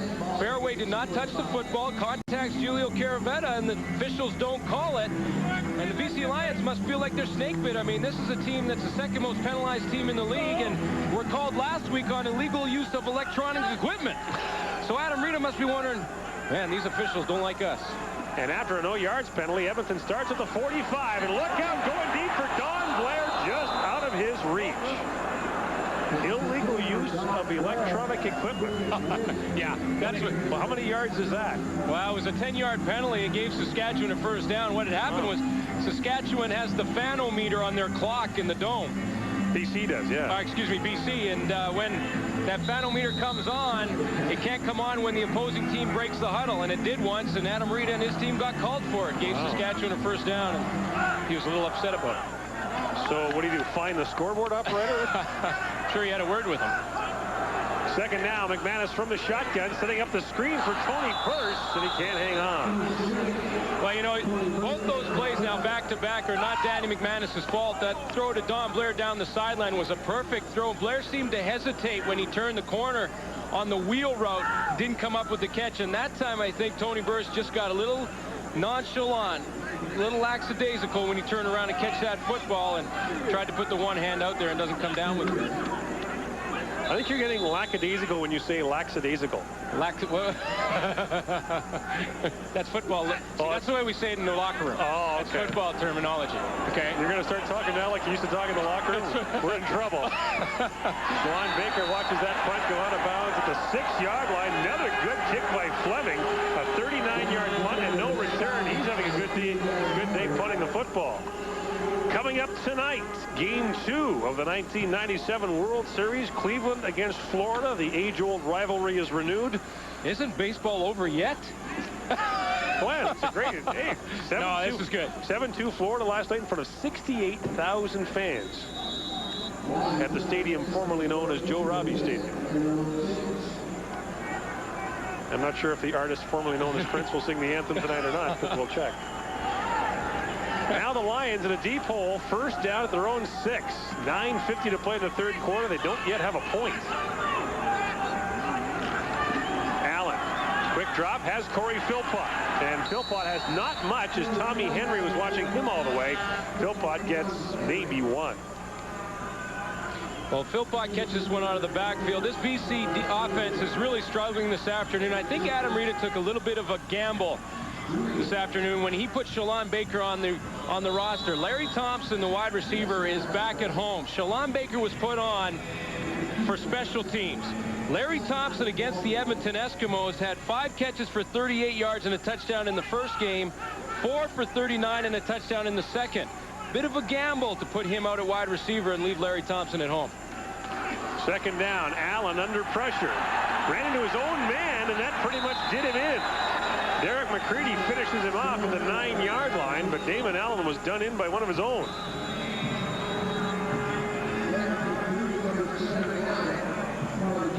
The Warrior keeps getting it done up the middle, and it's not an easy task when you have to try and tackle Damon Allen, who can be a little elusive in the open field, yes, to say the least. I've heard that.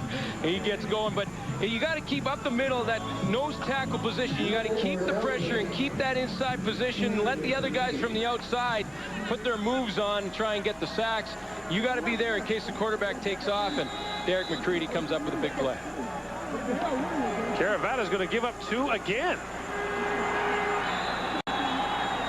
And so now the lead is 26-0 as the BC Lions have twice surrendered safety touches. Well, this is an Edmonton defense, though, and Adam Rita knows that there's a lot of pride over there on the Edmonton side of the football field. And this is a defense that has given up a lot of yardage against the BC Lions this year and are taking exception to it today.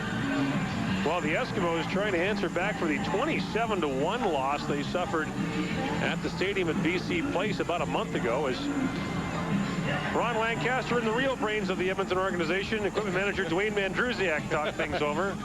How much did he pay you to say that? Hey, it's true. We talked about the fact that BC has won both games with Edmonton this year. BC trying to become the first team in the 20-year history of this stadium to win 2 regular season games here in 1 year. In fact, in the 90s, the Eskimos have lost just 17 home games, 6 of them to the BC Lions. Yeah, the Lions, the only team in the 90s to have a winning record at Commonwealth. Well, aside from Edmonton. Well, yeah. Okay, winning visiting team. Well, I'm tough today. Well, you are tough. Yeah, I'm tough. I'm in my hometown. I'm a tough guy today. Well, Adam Rita having a tough day as well. And his team, which was so good on the road to start the year, is now riding a 4-game losing streak on the road, which is in danger of becoming 5. Brett Anderson kicks it off. This is Gizmo from the 18-yard line. Looking for some room. He gets out to about the 35 and takes a ton of abuse for his trouble. A 17-yard return. I have a feeling not too many of the game leaders will be BC Lions. And Damon Allen running the football, but that's mostly for his life. There should be an asterisk next to that. And Danny McManus having a great day throwing the football.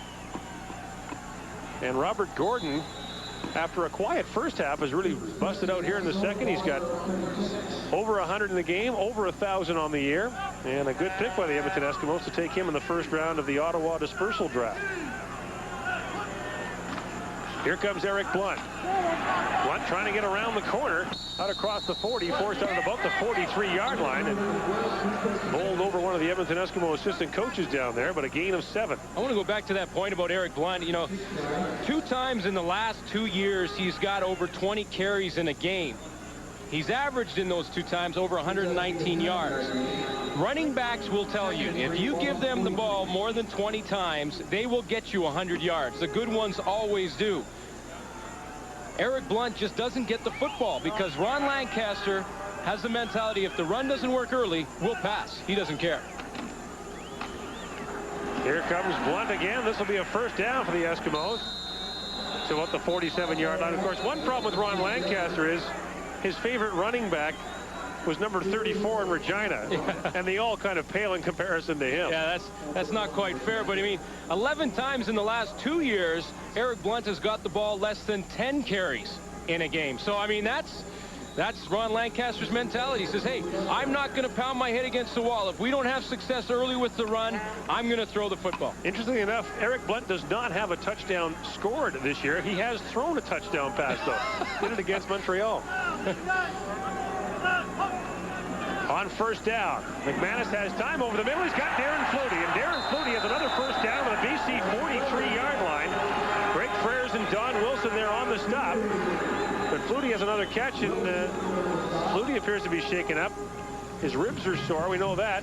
Well, it's really been 20. Sorry, Gord. It's really been pitch and catch for Danny McManus in this zone defense, and the reason being is that Flutie, Robert Gordon, Don Blair, and Eddie Brown are getting clean releases off the line. When you play zone defense, defensively, you got to get your hands on receivers and disrupt their timing. Darren Flutie has got clean releases, found the holes. When you get a clean release, the timing is there, and Flutie and Robert Gordon are taking advantage of it. Flutie takes a breather. Here's the reverse to Robert Gordon. Gordon trying to get around his teammate Chris Morris. Some pretty good moves, and goes out of bounds at the 37-yard line. That for Robert Gordon is a pickup of about 4. Edmonton's receivers actually have a lot of carries. Eddie Brown's got one. Robert Gordon's got one. They like that reverse look. You know, the thing about Edmonton and what Ron Lancaster has to be real excited about is that this receiving core is getting healthy at the right time. Robert Gordon had some injury problems. Don Blair had a hamstring early in the year.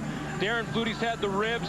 And Eddie Brown, of course, missed 5 games with his medical problems. So they're all becoming healthy at the right time. The stretch drive in the playoffs. Second down. McManus from the shotgun over the middle. He's got Darren Flutie back in the game, and he's got another first down. Well, that little breather pays off again. Don Wilson, Greg Frères, and Maurice Kelly are helpless to stop Edmonton's top receiver. Here's Flutie right here. Watch the clean release he gets. I mean, you got to disrupt receivers. He's clean. No one touches him. Makes a little juke move right there on Maurice Kelly. Finds an opening. There's always holes in zone defense. You can't cover the whole field. You don't have enough players in zone. If you don't get your hands on receivers, good ones like Darren Flutie will find the holes. A 21-yard gain puts the Eskimos at the 17-yard line. McManus pump fake to the end zone. Eddie Brown, touchdown.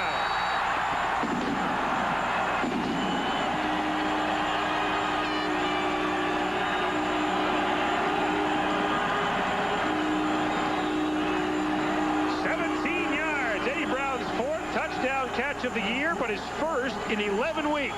Well, Robert Gordon's having a pretty good game. Darren Flutie's caught a few. Eddie Brown goes in the huddle and says, hey, give me a chance. I want to get involved in the fun, and just takes off down the sideline, takes advantage of Rasheed Gale, who's really having a tough afternoon. It doesn't seem to matter who the receiver is. They're picking on Rasheed Gale a little bit, the rookie in there for the Lions, and this time it's Eddie Brown. Eddie Brown with a touchdown. Danny McManus now with 3 touchdown throws on the day, and John Fleming with a point after. It is good. And the Edmonton Eskimos with a 33-0 lead on the BC Lions. Well, never mind the fire truck. If things get any worse for the BC Lions, they'll have to call the paramedics. 33-0. They got to regas that thing, maybe tune it up, put some new tires on it. And Sean Fleming now to kick it off. Fleming kicks it deep. And over the head once again of Shalon Baker. And if Baker's auditioning for a job on the kick return team, it's not going well. That's That's the third time a kickoff has bounded over his head and into the end zone for a single point, making 34-0 Edmonton. Sean Fleming somewhat sheepish about the way he's gotten those three. He'll take them, though. Pretty good scoring drive for the Edmonton Eskimos, though. Yeah, 6 plays, 74 yards. Eddie Brown home and cooled out with his 4th touchdown catch of the season. And they go 6 plays, 74 yards, just like this. Nothing fancy about this. Eddie Brown's going to go straight down the seam. Robert Gordon is going to break out. Now Leonard Humphreys is going to drop Eddie Brown and switch. When he switches to take Robert Gordon, see, he drops Eddie Brown, he switches on the play. Rasheed Gale doesn't pick up the switch in time and can't catch Gordon. Here's Brad Yamoka on the first down carry. He's got room to run, and Yamoka up across the 50 gets to about the 52-yard line. Now the problem for the BC Lions gets interesting. What happens next week, assuming Sean Millington is able to come back? Al Shipman is apparently healthy enough to come back and play. You've got Larry Thompson sitting at home, who doesn't play today. Who sits for the BC Lions? That's a good question, and I mean, it's a good problem for Adam Reed because there's a lot of talent you just talked about, and he has to decide which is the best combination heading into the playoffs. Allen, quick throw. He's got Shalon Baker, and Baker cuts back across midfield down to the 51-yard line. The stop is made there by Malcolm Frank, a pickup of 8 yards. You know, when you're comparing Shalon Baker to Larry Thompson when talking special teams, although Baker's had struggled on kick returns today, but obviously Shalon Baker knows how to return kicks, and that's not something that Larry Thompson is accustomed to doing. But as a receiver, Larry Thompson is the superior of the two, and he's a deep threat, something that Shalon Baker really isn't. So he wins that battle.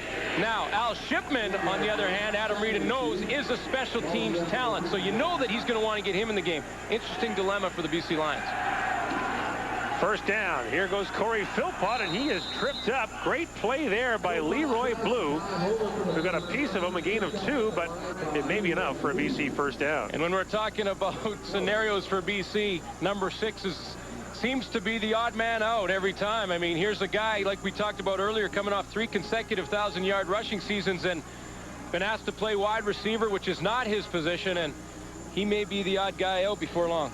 2 years ago, he scored a CFL record 22 touchdowns, but he's been playing that familiar position of left out ever since. As Ron Lancaster looks on, Lancaster's team gunning for an astounding record. This team will have played a home playoff game in 21 of the last 25 years, and each of the last 12 years, the Edmonton Eskimos will have played a home playoff game, and that's already assured. Here's Brad Yamoka again out to the 45-yard line, a pickup of 4. And you know what's even, I think, is great about it this year is that, again, they'll be in the playoffs. Again, they'll likely be in first place. And you know what? A lot of fans here in Edmonton came out and watched them. This is the Edmonton Eskimos averaged the highest attendance in the league this year, over 31,000 a game, and they got another huge crowd here this afternoon. So this organization does a nice job. There's a big crowd to see them all year, and they'll be rewarded with first place. Allen on second down. Over the middle he goes. Alfred Jackson with the catch. His first of the game and a first down to the 35-yard line. So with 2.5 minutes to play in the third quarter, Alfred Action Jackson gets his first action. Damon Allen tried to force it to Alfred Jackson early in the game, and pretty good coverage throughout the first half from the Edmonton defense. Didn't allow any completions to Jackson, but he's got such great ability, great natural athletic ability, that sooner or later he's going to find some open area.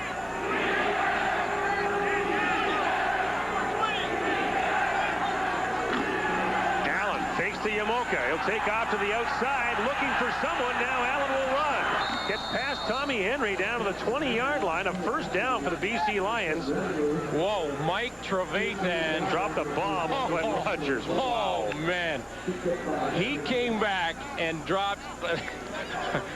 He was the hammer. Remember the hit on KD Williams earlier this year by Mike Trevathan? Yeah. That's when KD was playing for Saskatchewan. Yeah, it seems like so long ago. Mike Trevathan loves this part of the football game. He looks for this. Be right to the top corner. See 26 right at the top of your screen right here. He's going to just sort of come across slowly and watch 77. Wow! Oh. You know who used to be the specialist in that was Blake Marshall, the old fullback for Edmonton. Oh, yeah. His favorite target was guys who stood near the pile. I'll vouch for you on that one. Because he got me a couple times, and Glenn Rogers wondering where he is. I'll tell you where he is. He might be heading for the CFL All-Star team again. Each of the last 2 years he's been a CFL All-Star, and this year he's got 6 interceptions, 1 off the league lead. Yeah, no question. I think he's having an All-Star year at the halfback position. He'll regain his senses and come back and prove it again. Damon Allen on first down. Long throw out to Alfred Jackson. And not much to throw for it as Jackson is tripped up immediately by Willie Pless and a gain of a couple. Alfred Jackson, 3rd in the league in receiving touchdowns, 2nd in the league in receiving yards, but he and Damon Allen have not been able to hook up today, and this drive is BC's best of the football game. Really is amazing when you consider Damon Allen completed 84% of his passes in the first 2 games against Edmonton, and now really struggling. He's 7 for 18 today. 2nd down. Allen, lots of time to the end zone. Trevathan, touchdown. Mike Trevathan with the touchdown catch, his first in 2 months.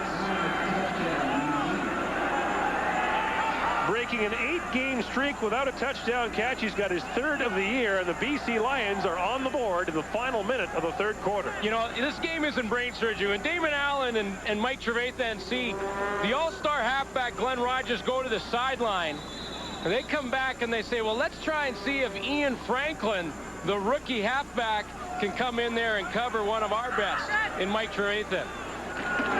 Lou Pasaglia into the game for the first time, puts the point after up and good, and with 29 seconds to go, BC trails 34-7. Mike Trevathan is just a football player. There's no other way to describe it. Look at that drive. He unloads the big hit on Glenn Rogers and then makes the touchdown catch. And, you know, and he doesn't say anything either way. I mean, you don't have to throw the football to him. He'll go out and make blocks for you and won't complain at all. You throw the ball to him, and I mean, win, lose, or draw, he does his job. He works hard. He's on special teams, makes big blocks for his quarterback when he's running down the field and catches the ball when he has to, and he'll catch the ball in traffic. He's the kind of guy you'd like to have in the trenches with you, and the kind of guy you definitely want as a teammate. So with the 4th quarter to come, the question is, does Damon Allen have another one of those miraculous comebacks somewhere up his sleeve? Down by 27 points, though. Well, you know, and not only Damon Allen, but this is a BC defense that really needs to come in and show something if they want any hope in coming back in this game, because so far Danny McManus has been having his way with the defense. Now, Mike Trevathan comes back with this big series, 4 passes, and he has one of the big blocks on Glenn Rogers on the play, and nice balance from Damon Allen. Comes back in that series, but now it's up to the BC defense. Brett Anderson kicks it off, not too deep. This is Malvin Hunter on the kickoff return, and Malvin, the big game hunter, wisely just jumps down on the ball at the 41-yard line. Well, we talked about what Mike Trevathan can bring to a team, and we saw it on the last drive. The first thing he did was unload on Glenn Rogers Jr. to put him to the sidelines for a couple of plays right there. And then he takes advantage of his replacement, Ian Franklin. How's that strategy? I'll knock the all-star halfback out of the game so I can get open. Then he gets open behind Ian Franklin, who comes in to replace Rogers. The Eskimos now with the ball at their own 41-yard line, and this is a situation where a good running game would come in handy. McManus gives it off to Eric Blunt, and Blunt picks his way through the middle of that defense for a gain of about 5 out to the 46-yard line. Danny McManus with a couple of touchdown passes today, and You know, a very efficient performance. We talked about Danny McManus and his interceptions early in the game, but we also said that big games he plays better. Last year in the playoffs, Danny McManus threw 4 touchdowns and only 1 interception. And then in the Grey Cup game, 3 touchdowns and only 1 interception. Which was returned for a touchdown, which sealed the game. Yeah, but 7 touchdowns and only 2 picks. Flags are down. He hits Darren Flutie. And Flutie's in the BC territory down to the 48-yard line. We've seen a lot of calls for illegal procedure against the quarterbacks. Is this another? If the call is declined, it'll be the final play of the 3rd quarter. Offside, BC number 96, decline, first down. The quarter is over with the Edmonton Eskimos holding a 34-7 lead on the BC Lions. The Eskimos 15 minutes away from nailing down home field advantage in the Western playoffs. Center, armchair quarterback. And as it appears, the Edmonton Eskimos are heading for first place in the CFL West and a bye into the final. The questions certainly continue for the BC Lions. One question, Marty, concerning personnel. Jimmy the Jet Cunningham, the former Argos star, the tryout with Buffalo, and rumors abound that he could be heading west. What's the latest you hear on that? Well, Rod, you know, it's interesting. Glenn Suter is talking about the Lions going to try to get Al Shipman back in the lineup, but Jimmy the Jet Cunningham is being offered a contract by BC. We're not talking about a slouch here. We're talking about a guy who led the CFL in all-purpose yardage last year, plays the same kind of position as Al Shipman. The Lions have offered him a contract for the rest of this year and $75,000 for next year, whereas the Argos have only offered him about $59,000 for next year to come back. And there's another team in the running, too, Saskatchewan. They're trying to get him as well. Saskatchewan? Yeah. Saskatchewan should put some money towards a quarterback instead of worrying about something else. They'd be okay. They got all the receivers there. They got all the receivers they need. Shoot. Well, if they get Jimmy Cunningham in BC and with Al Shipman being available, that could create some interesting moves by Coach Rita to get ready for the playoffs. Well, Bob, all I know is that the Lions need all the help they can get. They look like a really troubled team right now at the worst time of the year.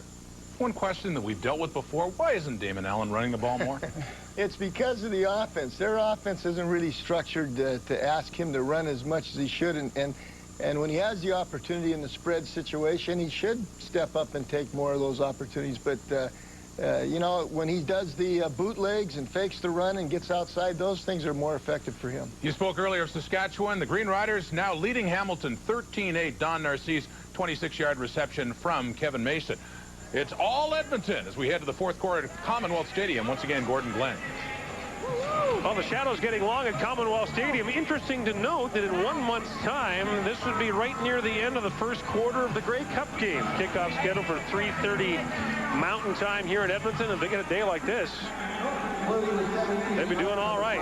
You know, you're talking about the crowds here in Edmonton earlier. What's interesting is 10 years ago, the Edmonton Eskimos made a deal with the fans. If you're a first-time season ticket buyer, you buy season tickets and they don't make the playoffs, you get your tickets next year for free if they don't make the playoffs. Well, they haven't had to come through on that one yet. Well, if you're in Edmonton, you can make that guarantee. Danny McManus, quick throw to the backfield to Eric Blunt, just out of his reach and incomplete. That'll bring up 2nd down. The numbers through 3 quarters tell you a story that has been ongoing. Just 69 passing yards for the BC Lions to 353 for Edmonton. 1 turnover by BC, but the story in this game has been 2 things: Edmonton's offensive production and time of possession. And 2 times Danny McManus has thrown over 400 yards this season. Only Warren Moon had done that for the Edmonton Eskimos previous to that, and McManus may do it again this afternoon. And he was good. Yeah, Warren? Yeah, he wasn't bad. 2nd down, McManus looking for Eddie Brown. That's broken up by Damian Lyons. It'll bring up 3rd down for Edmonton.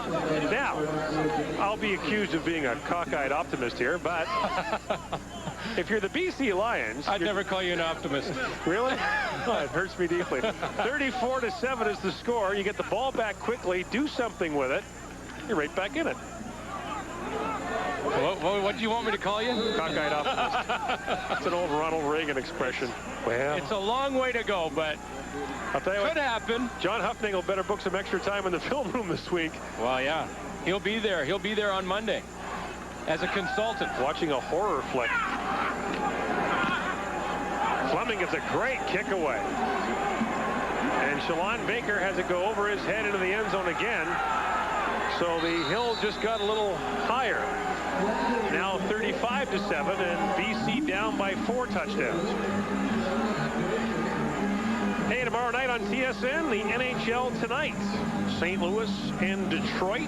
Oh, you'll see Brett Hall, who's been red hot, and the defending Stanley Cup champions. Which is good because I have him in my pool. Oh, good for you.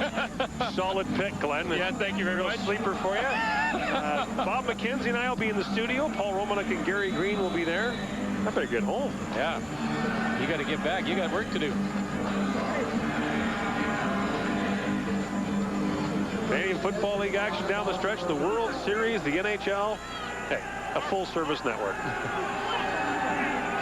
First down now for the Lions from the 35-yard line, and flags are down, and Damon Allen may not have gotten the playoff in time.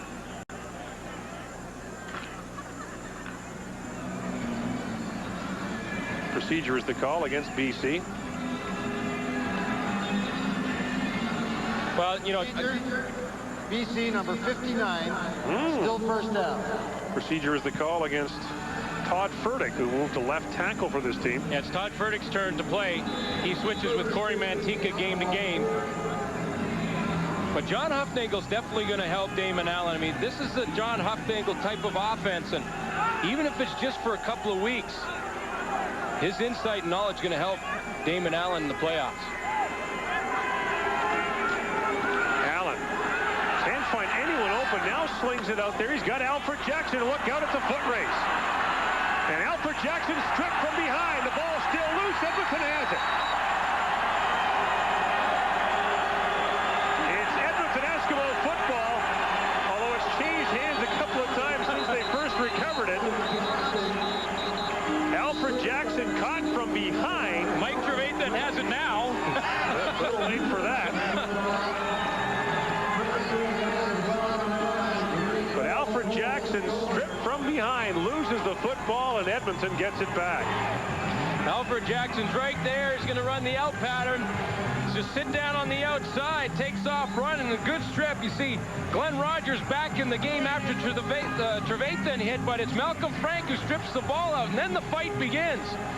I think Frank got it back.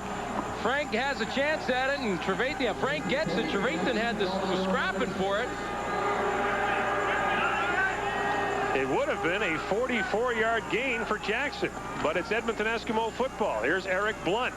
Big Joe Fleming reached right around his block and made the tackle. Joe yesterday was making the case. He wants to be on the hands team, the team that goes out to recover short kicks. Yeah. He's really upset he's not in the hands team. He wore his special gloves. He had brand new gloves, and he had his shorts on. He's looking like an offensive player. He feels like he was robbed that he wasn't allowed to be on the hands team. Well, he had pretty good hands there. Yeah, I don't know. I don't know about catching the football, but he did show pretty good hands grabbing Eric Blunt, and he did it around Chris Morris, who got up just kind of shaking his head saying, well, how did he make that tackle? I sort of had him blocked. How did he get him? How did he get him? Loss of a couple at 2nd and 12. McManus over the middle, and is intercepted by Maurice Kelly. The Edmonton Eskimo killer has another pick, and the BC Lions will have the ball in Edmonton territory with 12 minutes to play in the 4th quarter. The CFL Live returns to Edmonton right after this. Bite-sized tater. Maurice Kelly with the interception keeps the BC Lions alive. They've got the ball at the Edmonton 47-yard line after Kelly's 4th interception of the year. And you know what? There's another guy who'll be hard to keep off the CFL All-Star team. Absolutely. Having a tremendous year. After you put 15 Toronto Argonauts on it, there won't be much room. First down. Allen under pressure. Gets away. Still going down to the 43-yard line. Allen gets a gain of 4. Back to Maurice Kelly. Well, we always talk about the match defense. A lot of teams run it. Here's Maurice Kelly. This is the match defense. His job is to pick up Darren Flutie, match up with him if he comes inside. If Flutie goes outside, he's Don Wilson's man. But in this matchup, he picks him up. And this was week 3, and he did it again against this same Edmonton offense and Danny McManus. Damon Allen now 6 carries, 67 yards. Now 2nd and 6 for the Lions. Allen has time, trying to get away. Long way to go, but Allen is close as he slides down to about the 37-yard line. He'll be near a BC Lion first down, and in fact, Glenn Studer gesturing wildly that he has it. Well, and even if he doesn't, it's 3-down football for BC, no question. I mean, you're down 35-7. You got to go for it anyway. Okay, Swami, we'll see how you are here. Oh, I don't know. Well, I was more motioning the fact that... No. No, I'm not going back on it. I'm not going back. I'm just motioning the fact that doesn't... I mean... Sorry, incorrect. Whether he gets it or not, they're going for it. Oh, that's what you... That's what I was talking about. Well, again, if that's your story, you know, stay with it. Thousands won't, but you're going to believe me, huh? Can't believe you'd lie like that with your kids watching. That's what really shocks me. So it'll be 3rd and inches for the Lions. 10:52 to play in the 4th quarter. Ron Lancaster's not smiling because he's been in this league long enough. 35-7 is not a big enough lead for him. Allen has outrushed the Eskimos by 26 yards. Oh, I don't know. Oh, no, you don't know. I don't know if you got it. It was just inches, but... Unless he crawled his way to a first down and gets a liberal spot.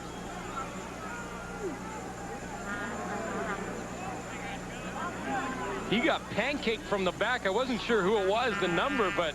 Jed Roberts is indicating that they don't have it. I don't think he did either. No way. He did not get it. Stopped on 3rd and a yard.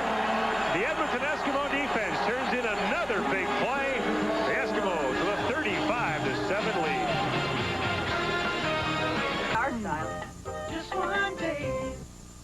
Stay tuned at the conclusion of today's game for the TSN Turning Point, brought to you by Apple Auto Glass, the pick of the crop, guaranteed by over 120 dealers from coast to coast.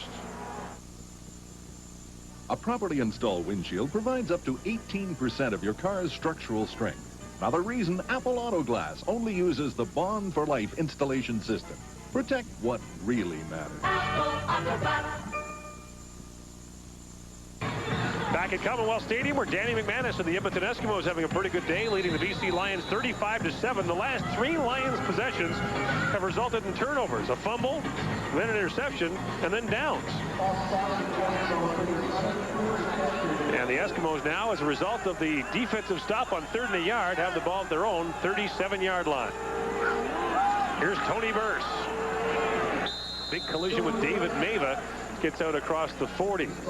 Now, a lot of guys are going to spend the offseason doing interesting things, but not quite like David Mava does. I don't think David's fishing show will make it on TSN. It's a little dangerous. Well, you know, he comes up and tackles Burse, which is not a frightening thing for Mava. Here's a guy who swims with sharks in Hawaii in the offseason, and he asked him about it. He's a spear fisherman. I said, when you're spearing fish, aren't you worried about the sharks? He says, yeah, sharks are there, but when they come in, I get my fish and get out of the water. Good thinking. McManus over the middle. Robert Gordon has the catch, a first down to the BC 52-yard line. Frank Pimisker enough to help make the stop, and Gordon is a little shaken up as he goes back to the huddle. Just announcing now that Gordon on this day has gone over 1,000 yards receiving. And look at what Danny McManus has done today. He really hasn't focused in on any one receiver, although Gordon is having a pretty good day.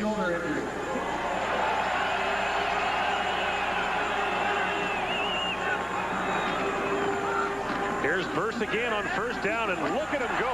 Oh. Runs into Johnny Scott, and Tony Burse close to another first down, a gain of 9. Joe Fleming, you see 76 was getting up there late.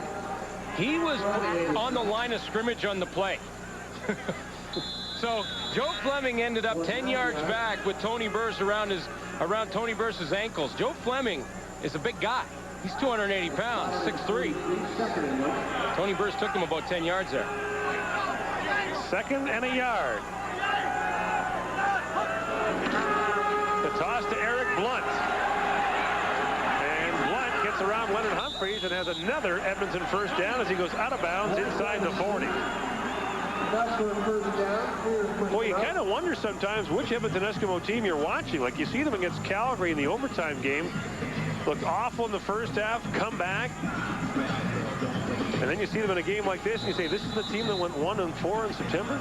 Yeah, and then, of course, last week they put a running game together, had 145 yards out of Eric Blunt against Winnipeg, but Danny McManus only completed 8 passes in the game. Now, the weather conditions were pretty bad in Winnipeg, but it is up and down team. Here's Blunt. Beats the first wave, and Blunt gets down to the 30-yard line for a gain of 8. Now, on the other side of the coin, Gord, you got the BC Lions who, you know, all year we've been talking about the Lions with all their talent, and yet they can't find any level of consistency. And Adam Rita has a real short period of time now. He can still finish in second place, even with the loss this afternoon. If he beats Calgary in the last game of the year and Saskatchewan loses one of their 2 games, he gets second place. You talk about home field advantage for Edmonton, maybe more than BC. They got a game in that dome. Here's Blunt again, and this time he stacked up. Dave Chater's got in there and got some help. And that'll leave Eric Blunt short of a first down. But which team is going to show up for Adam Rita again? And that's what we're talking about. Chater's, who's a real important part of this defense, is back in the lineup at about 80%, and they need him 100%, but he's only one piece of the puzzle, and the BC Lions haven't been able to put that puzzle together consistently all year, and Adam Rita doesn't have much time to do it, and he's hoping that John Huffnagel will help him offensively, but still got a lot of work to do and not much time to do it in. You got to think that Edmonton will clinch first place, and that means that the rest of the Western Division standings could hinge on Jeff Garcia's elbow. And the question of whether or not he's going to be able to play. Boy, you think about that game, Calgary looked very average without Jeff Garcia in the lineup. This field goal try comes from 38 yards out. Sean Fleming puts it up, and it is good. The Eskimos with a 38-7 lead. 6 minutes and 51 seconds away from first place in the West. We've got a lock on fresh taste.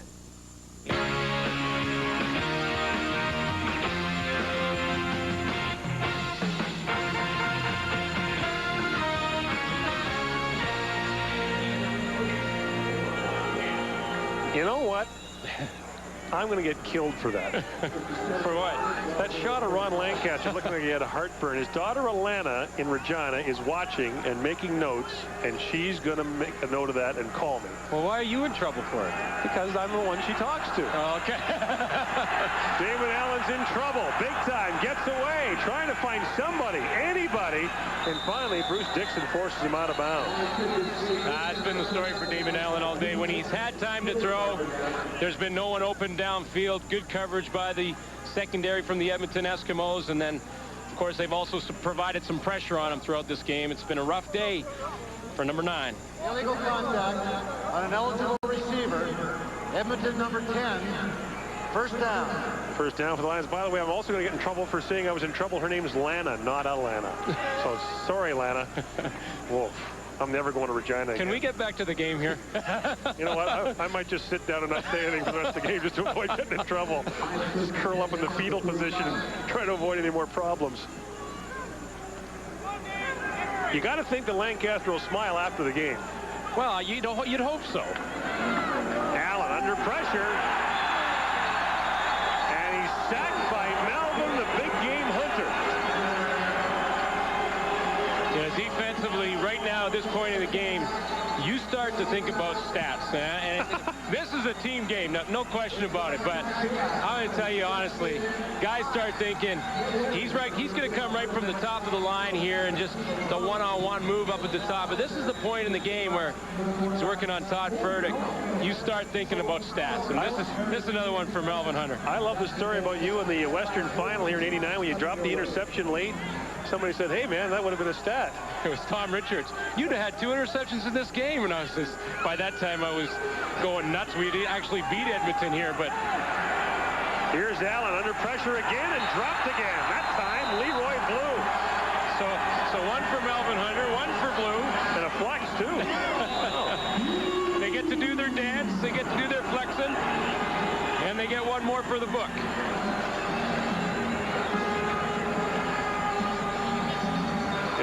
Mercifully for the Lions, the punting unit takes the field.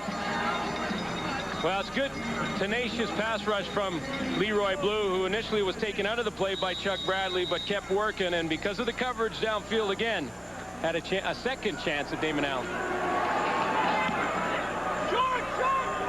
Caravana hangs it up high for the Gizmo at his own 43-yard line. And Nick Richards almost got him, and then Gizmo goes down to the 37-yard line. A return of a couple. So the Edmonton Eskimos will have the election desk declare them the winners of this game. Yeah, they're first place. So they've clinched first. Now they're 2 home games away from Grey Cup championship. Now BC will drop to 8-9. Calgary at 9-8, and Saskatchewan at 7-9. Now Calgary and BC play next week. Now here's the scenario. Okay. Saskatchewan plays Winnipeg, and they play Hamilton. And they're losing to Hamilton 16-13 in the 4th. Okay, they lose one of those games. BC beats Calgary last game of the season. BC has 2nd, Calgary 3rd. Jimmy Kemp into the game for Edmonton, delivers to Darren Flutie over the middle. And Flutie down to the BC 48-yard line. You better finish that because I'm confused. Okay, so here's how it works. So Saskatchewan's losing to Hamilton right now. Let's say they lose that game to Hamilton. 7-10. So now BC beats Calgary. BC plays Calgary last game of the regular season. Yeah. If they win that game, they get 2nd, Calgary 3rd, Saskatchewan goes to the eastern side. If Saskatchewan comes back and wins, and BC beats Calgary, Saskatchewan wins both games, they get 2nd because they have the series on the Lions. Calgary would be pushed to 4th. You with me so far? No. Actually, no. Okay. But there'd be a 3-way tie at 9-9 is what you're saying. Yeah. Saskatchewan has the record on BC. BC has the season series on Calgary, but not on Saskatchewan. Wow. And basically, we have both games. Okay. You're going to see them both. And by the end of the second one on Sunday, BC at Calgary, we'll have it all straightened out for you. Okay. And the West will be straightened out. I have a headache. Oh, boy. 2nd down, Jimmy Kemp gives it off to Eric Blunt. Blunt with a good run. Around the corner he goes, tiptoes up the sidelines, and pushed out of bounds at about the 25-yard line. So Edmonton clicking on all cylinders today. Danny McManus playing well. Eric Blunt running well. Defense playing well. And the Grey Cup's a month away. And he knows he has 2 home games to have a ring on his finger. Well, what's interesting is the last team to win the Grey Cup at home was the BC Lions in 1994. But the Lions won 2 road playoff games under Danny McManus to get there. Yeah. Not since 1977 has a team won the Grey Cup winning 2 playoff games at home. Where do you come up with this stuff? I have no idea. Jimmy Kemp over the middle. Darren Flutie almost made the catch for a touchdown. And we've reached the 3-minute warning in Edmonton. The CFL Live on TSN returns to Commonwealth Stadium right after this. The game story is all Edmonton. 34 unanswered points, 370 yards passing for Danny McManus. What, you drew a canoe there? No, I underlined unanswered because I'm going to answer it for you. Here's the answer. Oh, okay. A good game from him. Oh, good. There. Nice little I canoe. just wanted to play that. A little canoe there. Yeah. Good. Playoffs are coming. You better work on that. Well, I answered the question. Unanswered points. Actually, you're doing the Grey Cup on TSN Radio. Don't worry about it. You'll be fine. I could tell it straight my heart out on Grey Cup Radio. Go wild. And Danny McManus has done that. He put a good game plan together with the coaching staff in Edmonton, and he's executed it perfectly. McManus over 4,000 yards passing now on the season. Gets it done. You can say what you want about interceptions and whatever else. Danny McManus gets the job done. And now looks on as Jimmy Kemp mops up for Edmonton on 2nd and 10. Kemp had a miserable day against BC in a 27-1 loss, starting in place of McManus, and that's a one-hopper. Looking over there for Andre Bolduc. Yeah, he had some problems, but he's actually 2-1 as a starter for the Edmonton Eskimos. Had a great game in the rematch versus Calgary, the Labor Day rematch versus Calgary Stampeders, and most people expected Calgary to sweep that series, and Jimmy Kemp had a good game. And coming off a heartbreaking loss this week, by the way, in the team golf tournament. Kemp, who was allegedly the best golfer on the team, was beaten by Darren Flutie, and Flutie won the prize, the spot in the box at the Edmonton Oilers game on Wednesday night. I don't know if you're a receiver, you want to beat your quarterback. Yeah, I don't know if that's good or not. Call. Sean Fleming puts the field goal up and good, and the Edmonton Eskimos are now over 40. 41-7 7 now to score with 2:36 to play. This has been, with emphasis, the Edmonton Eskimos avenging 2 losses earlier to the BC Lions. Yeah, revenge for this defense. Adam Reed has sort of had his way offensively against Edmonton in 2 previous games, but not today. The Edmonton defense shut the door on his offense, and Adam Reed had watched receivers downfield not getting open. Pressure on his quarterback, and he'll give Julio Caravetta a chance. Caravetta seeing action in his 5th game of the year. It's Shalon Baker, who was hit immediately by Malcolm Frank. And a gain of about 5 for Shalon Baker. Actually, mark it down as 7. Coming up in about an hour's time, game 2 of the '97 World Series. The Cleveland Indians against the Florida Marlins. Okay, sports guy. Florida's up 1-0. Who do you like? You're not making a prediction on that one? I like the Tribe tonight. Okay. I like the Indians tonight. Don't like teams that start 39-year-old pitchers in the opening game of the World Series. It should be a great series, though, and a lot of interesting decisions to be made by the 2 managers and interesting matchups. Well, the American League and National League Championship Series were great, too. Caravetta over for Trevathan. Trevathan bottled up by Derek Beatty, and he'll be short of a first down. You know what I like about the baseball playoffs this year? The same thing I like about this game. It's being played on grass. Oh, yeah. No AstroTurf in the postseason, except for Seattle. But it's always better when it's played on the natural grass. Oh, absolutely. And you know it's going to be frozen in November, and Willie Plus will be likely making tackles. And wearing shorts at practice just to intimidate people. Caravetta on 3rd down. Just slings a duck, and it falls harmlessly incomplete. Check that, it was 2nd down. That'll bring up 3rd down for BC.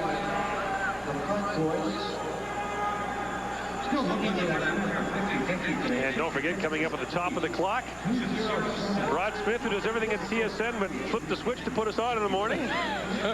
We'll be on with the pregame show with Pat Tabler. And does a nice job at it. Yeah.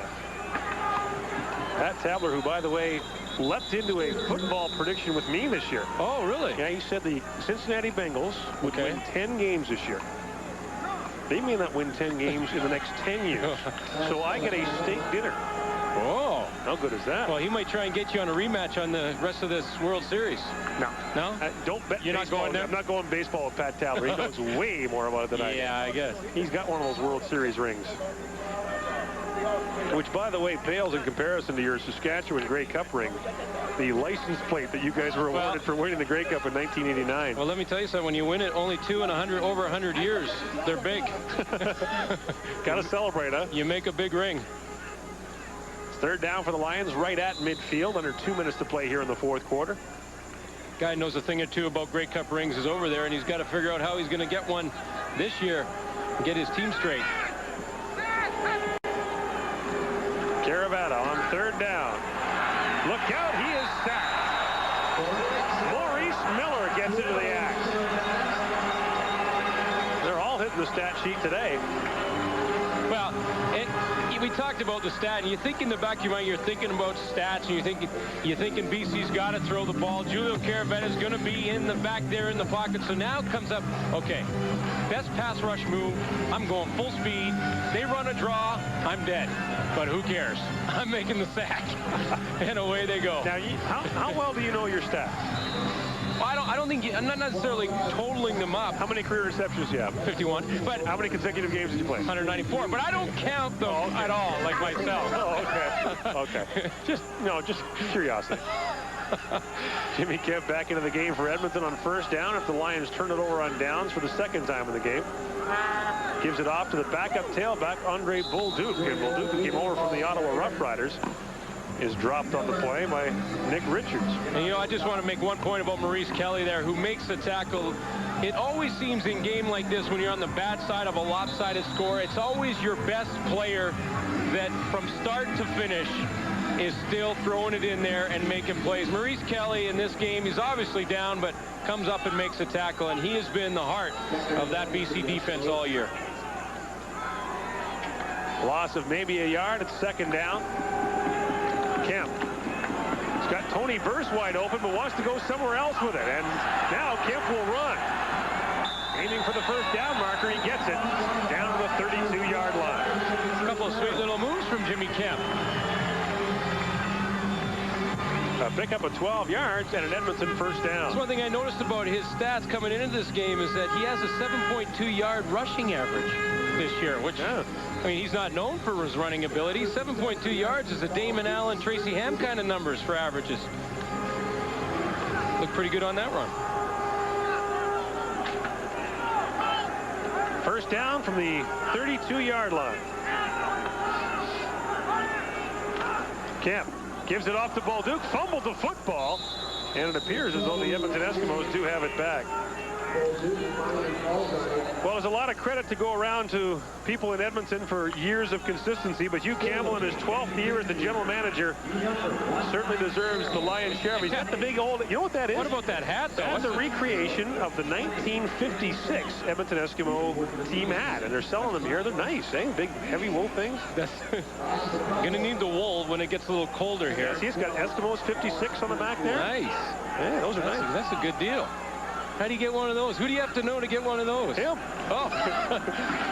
Jimmy Kemp got whacked and almost got intercepted. I mean, Kemp got hammered by Maurice Kelly. And he's got to be thinking, at this stage in the game, that's just not worth it.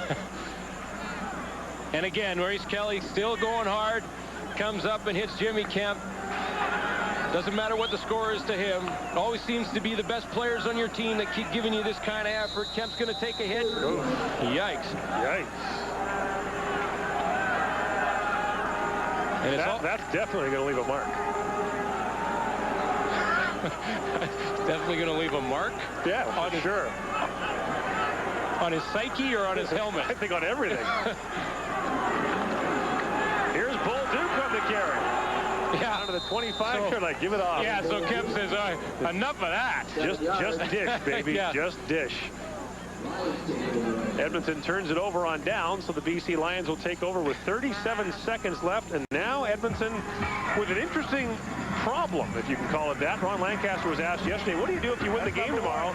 In the West. Do you give some guys some time off next week? The Eskimos go to Hamilton to play the tie-cast. You maybe start Jimmy Kemp. Would you consider giving a guy like Darren Flutie the week off since he's got the bad ribs? Well, I have a theory on that. Oh, no. I was afraid of that. And since you brought it up, I want to bring up my theory. Okay. I think you play your starters in the first half of that next game. Yeah. I think you play everyone so there's no rust. You let them go out, but you only play them maybe a half. In other words, Danny McManus plays a half and then you pull them out, maybe only a quarter and a half. Because I look at the game yesterday, Toronto and Calgary, and Doug Flutie's still playing in the third quarter, and I'm starting to think, all it takes is to fall the wrong way and they lose their number one guy. Ron Lancaster has to decide between getting a guy hurt possibly, but also having some rust built on him. Play him a little bit, but then get him off so he doesn't get hurt. Spoken like a true veteran. Get your stats and go. Second down, Julio Caravana taking off. And Caravana hook slides down to the 45-yard line. 25 seconds to play in the fourth quarter. Then the Eskimos would get a week off. So the thing is, if you spell your guys next week, they wouldn't play for 3 weeks. Yeah, but, I think with Edmonton and a lot of teams, that may hurt a little bit more than the Edmonton Eskimos. This is a veteran ball club, knows how to keep in shape, stay sharp in practice, knows how to prepare. Look out. That pass complete to Shalon Baker and Kavis Reed calling his name out for the first time today, and that's a compliment to Kavis Reed. That doesn't mean he's not doing his job. In fact, when you don't say the corner's name a lot, it means he is. They just don't throw to his side. Now, if I'm picking all-stars, Kavis Reed is on my team. You've just picked 7 all-star defensive backs. You're going to have to limit it down to 5. Well, a lot of my defensive backs can play receiver, can't they? I like to have a lot of DBs on my all-star team. You're going to play a 9 defense, are you? 7 DBs, 6 linebackers. That's 13 guys, Glenn. If you're not cheating, you're not trying. First final play of the game, and the catch is made by Nick Mazzoli, and the Edmonton Eskimos have finished first in the West once again. For the 7th consecutive year, there'll be a home playoff game in Edmonton. It will be the Western Final the week before the Grey Cup, November the 9th. And the Edmonton Eskimos, by winning 2 more home games, can capture the Grey Cup as Ron Lancaster and his old assistant Adam Rita shake hands, and their teams are in much different situations. Well, on the other side of the coin, it's a long way to go for Adam Reid and the BC Lions, who could still finish as good as second and as poorly as fourth and go to the Eastern Division for the playoffs. So Adam Rita still has a lot of work to do with the BC Lions. Let's go to the sidelines and Ken Chillibeck and the man with that nice hat, Hugh Campbell. Yeah, Gord does. Be talking about your nice hat here. With just a little bit of information on it. It's a little different. Looks old, but it's new, isn't it? Yeah, it's from, I can't remember, is it 54 here? 56. So I figured that's one of the years that's up on the wall, so I thought I'd take a chance and try it out. But it's nice little souvenir. Yeah. Talk about the win today. A big win. You guys needed it, of course, to wrap up first place. Yeah, BC had beaten us a couple of times, and we certainly came in uncertain, but guys played real well. I think Ronnie and his coaches and all the players deserve full credit. Take this team to first place. I don't think any media person picked us for first place, and even we were hoping just to get in the playoffs. So it's been a good year for us to this point. What about home field advantage? What does that mean for your team today? Well, I've always preferred it myself, but I've never been able to get it much lately. So we'll just have to wait and see. You don't know. I don't know. The second place and third place teams have gone to the Grey Cup more than first lately, but back when I was coaching, it was a good deal. So we'll see if we can start another trend. It's tough. These Western teams, 4 teams, very evenly matched. Whichever one goes to the East will be a good representative back there, too. And, of course, you want to be here on the 16th. Should be a good deal. We'd like to be here.